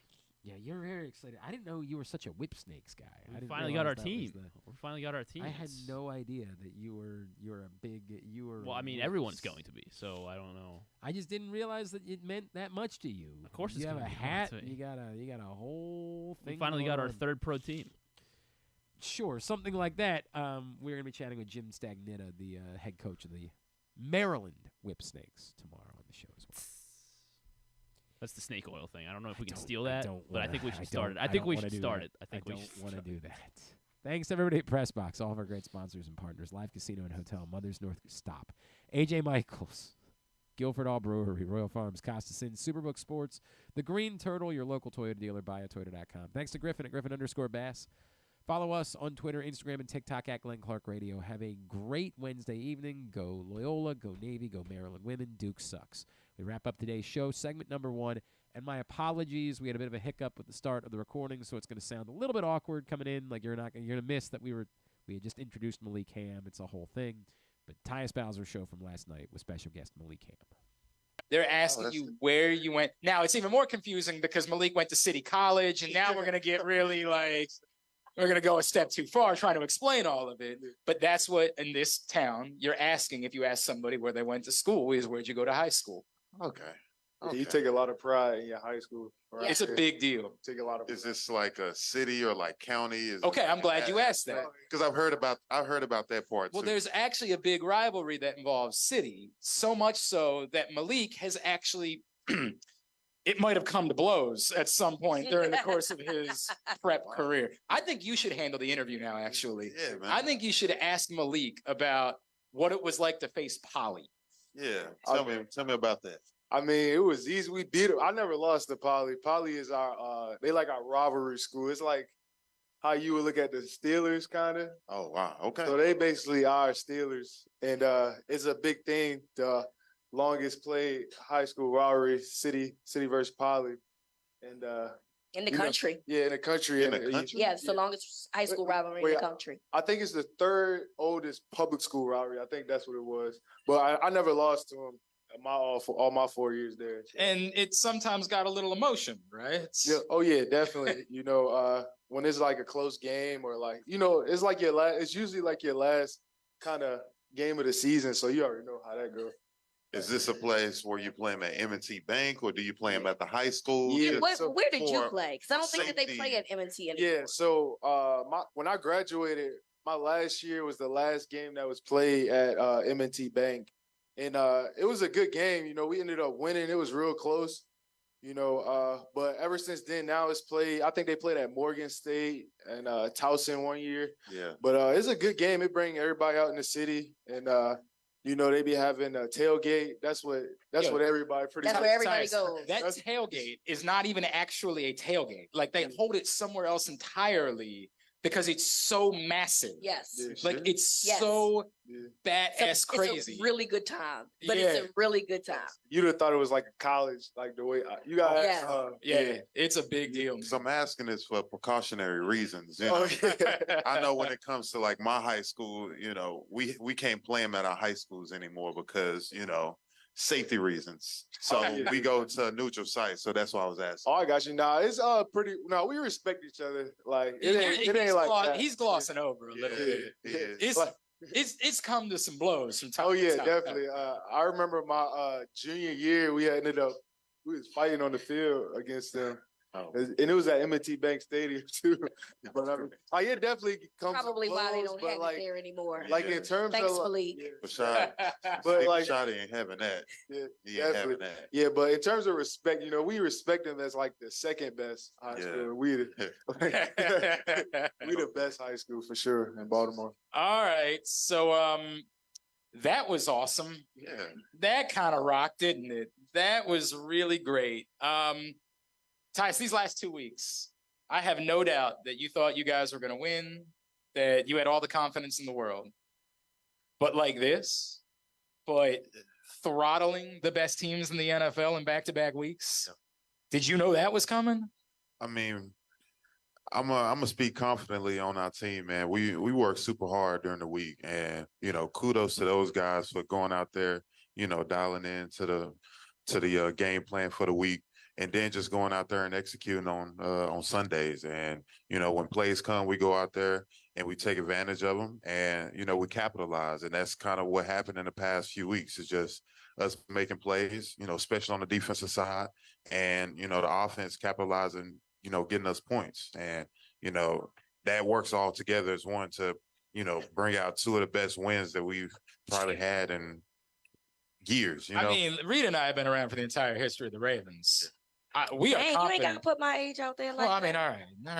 all right. Thank you. Malik's close, almost. He's almost been around for the entire history of the Ravens, a couple years short. Definitely. We were talking on the radio show on Monday. I don't think there's ever been a better, given the stakes, given the nature of how you guys, I don't think there's ever been a better back-to-back in the regular season, 2 weeks in Ravens history. Like, I mean, especially against the top two teams in the NFL. Right. Yeah. Not the AFC, not the division, like the NFL. So that's a great accomplishment. it's unbelievable Yeah, is absolutely. what it is. So, couple weeks after the 49ers game, Patrick Queen said something that reverberated with a lot of people. He said, we play a brand of football people don't want to play. And he mentioned like other teams, they're a little cute. They like playing basketball on grass. Yeah. Do you, as you watch, these are the, as you mentioned, these are the best teams in the NFL. Yeah. And they're game for a little while. And then after a little while, it seems like they're not ready for that. Do you sense that like what you guys are doing, nobody can handle the style of football that you guys play with? Yeah, I mean, you talk about, a team on the West Coast that's West Coast offenses, defenses ain't the same out there. You talk about Miami who, plays fast and want to throw the ball to all the fast guys, but, it's something different when you get hit in the mouth, for 60 plays straight, on defense and on offense Right. as well, like coming downhill. And, a lot of guys ain't built like that anymore. This ain't the 2000s, this ain't the 90s where, it's hard-nosed football, and that's one thing that we do bring is, physicality, and we take great pride in that. So, I mean, you see, from the jump, when we hit you in the mouth and you have no response, you see the outcome of it. So that's the type of brand of football, like PQ said, that we play. It seems like they're good with it for about a quarter. Yeah. Like for about a quarter, they're like, yeah, we can do this. Yeah. And then somewhere like late in the second quarter, they're like, yo, we got to do this for 60 minutes. Yeah. Like for 60 minutes, Absolutely. we got to get warned. Nah, we good. How important, I don't know if I'm saying important, but how critical of the division that you're already in, does that play a role into how you play against your other opponents? Because, the AFC North is a very blue collar division. Everybody got their hand in the dirt. They, they put their hat on, they got their garb, their pail, you know what I'm saying? It's not necessarily pretty, but it gets the job done to the point where, at one point, every team in this division, and maybe still, is a 500 or above. And so when you look at everybody else, how does playing those guys 6 times a year play into how you, or this division and the toughness of this division play into how well you guys play against other, shishi fufu opponents? Yeah, I mean, football ain't supposed to be pretty, Right. And I mean, obviously you could just see throughout the entire year the schedule and just the records of our division alone. Like we was one of the, if not the top division in the NFL. Yeah. As far as win percentage, wins and losses. And that just shows you the type of talent, that shows you the type of ball that we play out here. And, like I said, a lot of teams is not built like that, to where, for 5-6 games out of the year, it's going to be hell. And you got to figure out a way to win. And when you go through that, when you start playing other teams, it's like, oh, this is a little bit more light. We can actually, come at them now and, see how they can handle, playing this style of football. So, that's a kudos to the AFC North and, Cleveland Browns and Steelers and the Bengals, just the type of game that they play that, it shines a light on this division, these group of teams, that we can go out there and play physical football and go out here and dominate. Tyus Bowser Show, Press Box 105.7 The Fan. If you or a loved one has a gambling problem, call 1-800-GAMBLER or visit helpmygamblingproblem.org for free confidential services. Malik Hamm, you grew up here. I mean, I'm assuming you grew up a Ravens fan. Oh, yeah, definitely. You're now on a Super Bowl run as a Baltimore Raven. Yeah. It's a blessing. It's a blessing. Yeah. How do you describe like what this is like as a kid that you were never promised anything? You had to work your ass off to have a chance to do this. Yeah. How do you describe what this is like, not just to be, on a team, to be on your team and to be competing for a chance to get a ring at the end of the year? I mean, like you said, it's hard, man. Especially the way I came in as an undrafted free agent. You gotta like when they say that's like some of the hardest tasks like ever. It's probably the hardest thing I had to kind of accomplish in my life. Me personally, but I mean, like the Ravens themselves, it's just a standard that we got. Like same thing Tyus was saying, like everybody that they bring in the building is they gonna play like a Raven. They physical and. At the end of the day, like when we practicing and all that stuff, like we going to war with each other, and I think that's what kind of made us like what we are right now. Because like during camp and OTAs and mini camp, like we had some battles out there between offense and defense, and it was everybody. It wasn't just like a few people like doing this, that, and the third. Everybody had their glimpses, and everybody got, but. It just helped us, right now, because me personally, one thing I noticed about us is like, we kind of got better throughout the season, like compared to like our first game and our last game. Yeah. I think that kind of like throughout the whole year, we was always like, we could have made a few plays or like we could have made those plays. But kind of now I feel like we kind of peaking at the right time and we ready for that Super Bowl run. But, as being from Baltimore and playing for the Ravens, like it's just like a dream because especially growing up, like I played for the Norfolk Rams. Okay. And that was my Pop Warner team, and there's a lot of kids out there that kind of be like, I want to make it to the NFL, and it was a blessing for me that I had people there that actually like confirmed that, because I know a lot of times a lot of people, they see a kid saying they want to go to the NFL, they kind of look at it and be like, oh, you can do it. But they don't really like believe in that kid. And it's a blessing for me to have, people who is like mentors and family members who actually, supported me and uplifted me, especially going to like a small school and being undrafted. It's a hard battle. But I mean, right now I'm still battling, trying to make my way in the NFL. But it's a blessing, man. It's like every day you live in a dream. Like they say, like when you're doing something you love, you're not really working. You just kind of living a dream. That's kind of what I'm doing right now. Yeah, That's dope. That's so cool. That is right? dope. Like that's so cool. All right. So we got to know, not named Ray Lewis, who was your favorite Raven growing up? Oh, definitely Terrell Suggs. Like, okay. Sizzle? Sizzle. Definitely. I mean, like just growing up, especially at my position, like I always been a pass rusher. Like you see T Sizzle out there, he played with that dog. He played like a Raven, as you might say. And he not scared to be the villain, go in there, get to do the dirty work or hurt somebody's feelings. And you just gotta respect that, you gotta love it, and you just want to model kind of your game after that. But there's a bunch of legends that we didn't have for the Ravens. And you got to respect a lot of them, like Joe Flacco, who's doing his thing right now. For now, of course, we'll respect him for now. Yeah, definitely. But a couple weeks, get back to me. We'll talk about whether we respect him for sure. But you got guys like Lodi Nada and Bart Scott, like we was talking about earlier. And but you just gotta kind of like just look at those guys, and they kind of laid the foundation for you. And you just gotta, try to live up to their standard that they set for us. Tyus, when you were growing up in Texas, I don't know if we've ever asked this. Who were the guys that you like looked up to? Who were your kind of like sports heroes? Sports heroes. I mean, I kind of grew up a basketball guy, so I was a big LeBron James, fan. Just all that dude does anymore is tweet about the Ravens. By the way, I know. Like we gotta get him to the game. That's why he a fan. I'm sure he'll make it to the game. We gotta get him out to a game. Yeah, he is a fan, man. But really, just kind of modeled the way I took on life, just with my work ethic, just family, just community stuff. I just, appreciate the little things that he does, for his community, in Cleveland, where he's from.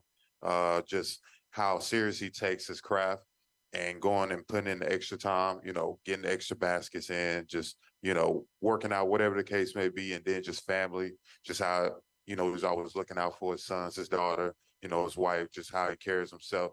There's like different screaming to check the monitor when his foot was clearly on the line, that type of stuff. Exactly, man. So that's definitely a guy that I really appreciate, that I've looked up to. That's awesome. That's a sports awesome. guy, yeah. Hey, speaking of former Ravens, I'm going to give a quick tease. Pressbox is going to be celebrating a former Raven and their charity here in the coming weeks. And we're not ready to quite announce all the details, but it's one of the biggest things we've ever done as a company, and we are really looking forward to it. And we're going to be telling you more about it in a couple of weeks. So stay tuned for that. Before we wrap this first segment, I want to know, what was the play from Sunday that got you guys the most hype? Because there were about 1 billion of them, obviously. I feel like everyone on the team made a one-handed catch at some point during the course of the game. What was the one for the one? You got to pick one that you were like, yo, I lost it on that one. I want to go defense, but I got to say when Zay likely caught that one-handed on fourth down. And 7. Yeah. To not even a catch, but the run after, he made that look easy. And but he was running hard. But that was one of the craziest plays I done seen for sure. Yo, y'all have 2 top 10 tight ends in the NFL right now. Absolutely. It's crazy. And Kolar out here catching touchdowns right? too. Don't forget about that. That's wild. Tyus, what about you? What was the one? I would probably say Roquan's one-handed. I wasn't expecting that out of him. It was insane. I didn't know he could catch like that. Like, in all honesty. So, he had the one, last year where, he had an interception against the Steelers and stuff like that. But a one-hander, how he did it real smooth and just cuffed it and got the run, I was like, oh, wow. He was going the other way before I even realized what happened. Exactly. Exactly. I was like, hold on. What happened right here? And I just see him run. I was like, wow, that's tough. That was wild. And neither of us, and nobody mentioned OBJ, who looked like Odell Beckham. What a catch. It's too many. Or Zay and the touchdown. It's so many moments, right? That you can just. You can even put in Pat Ricard with his one. Project Pat, we love that. I know them big shoulders. It's kind of hard to get this baby up. So. I say when Dolph got his sack when he got off the ball, y'all see that? There's a lot of good plays. Yo, that was an awful lot of fun, man. Would y'all make some noise again for Tyus Bowser, Malik Hamm, please? The Tyus Bowser Show is a partnership of Pressbox and Grade 8's memorabilia. And if you are a believer that on Wednesdays we wear pink, you should make your plans to be a part of Grade 8's memorabilia's Mean Girls Brunch, Saturday, January 13th at 11 a.m. at Horizon Cinemas in Aberdeen. Your ticket includes a screening of the movie, a full brunch with local favorites, makeovers, face painting, photo ops, and more. Kids tickets, $29. Adult tickets, $39. Family 4-pack, $109. Get your tickets right now, grade8smemorabilia.com with the number 8. When we come back in, we haven't talked yet about how the holidays went. We're going to do that. And we're going to talk about the last time that you guys were in this position and how it might be different this time around. We'll do that next. It's the Tyus Bowser Show.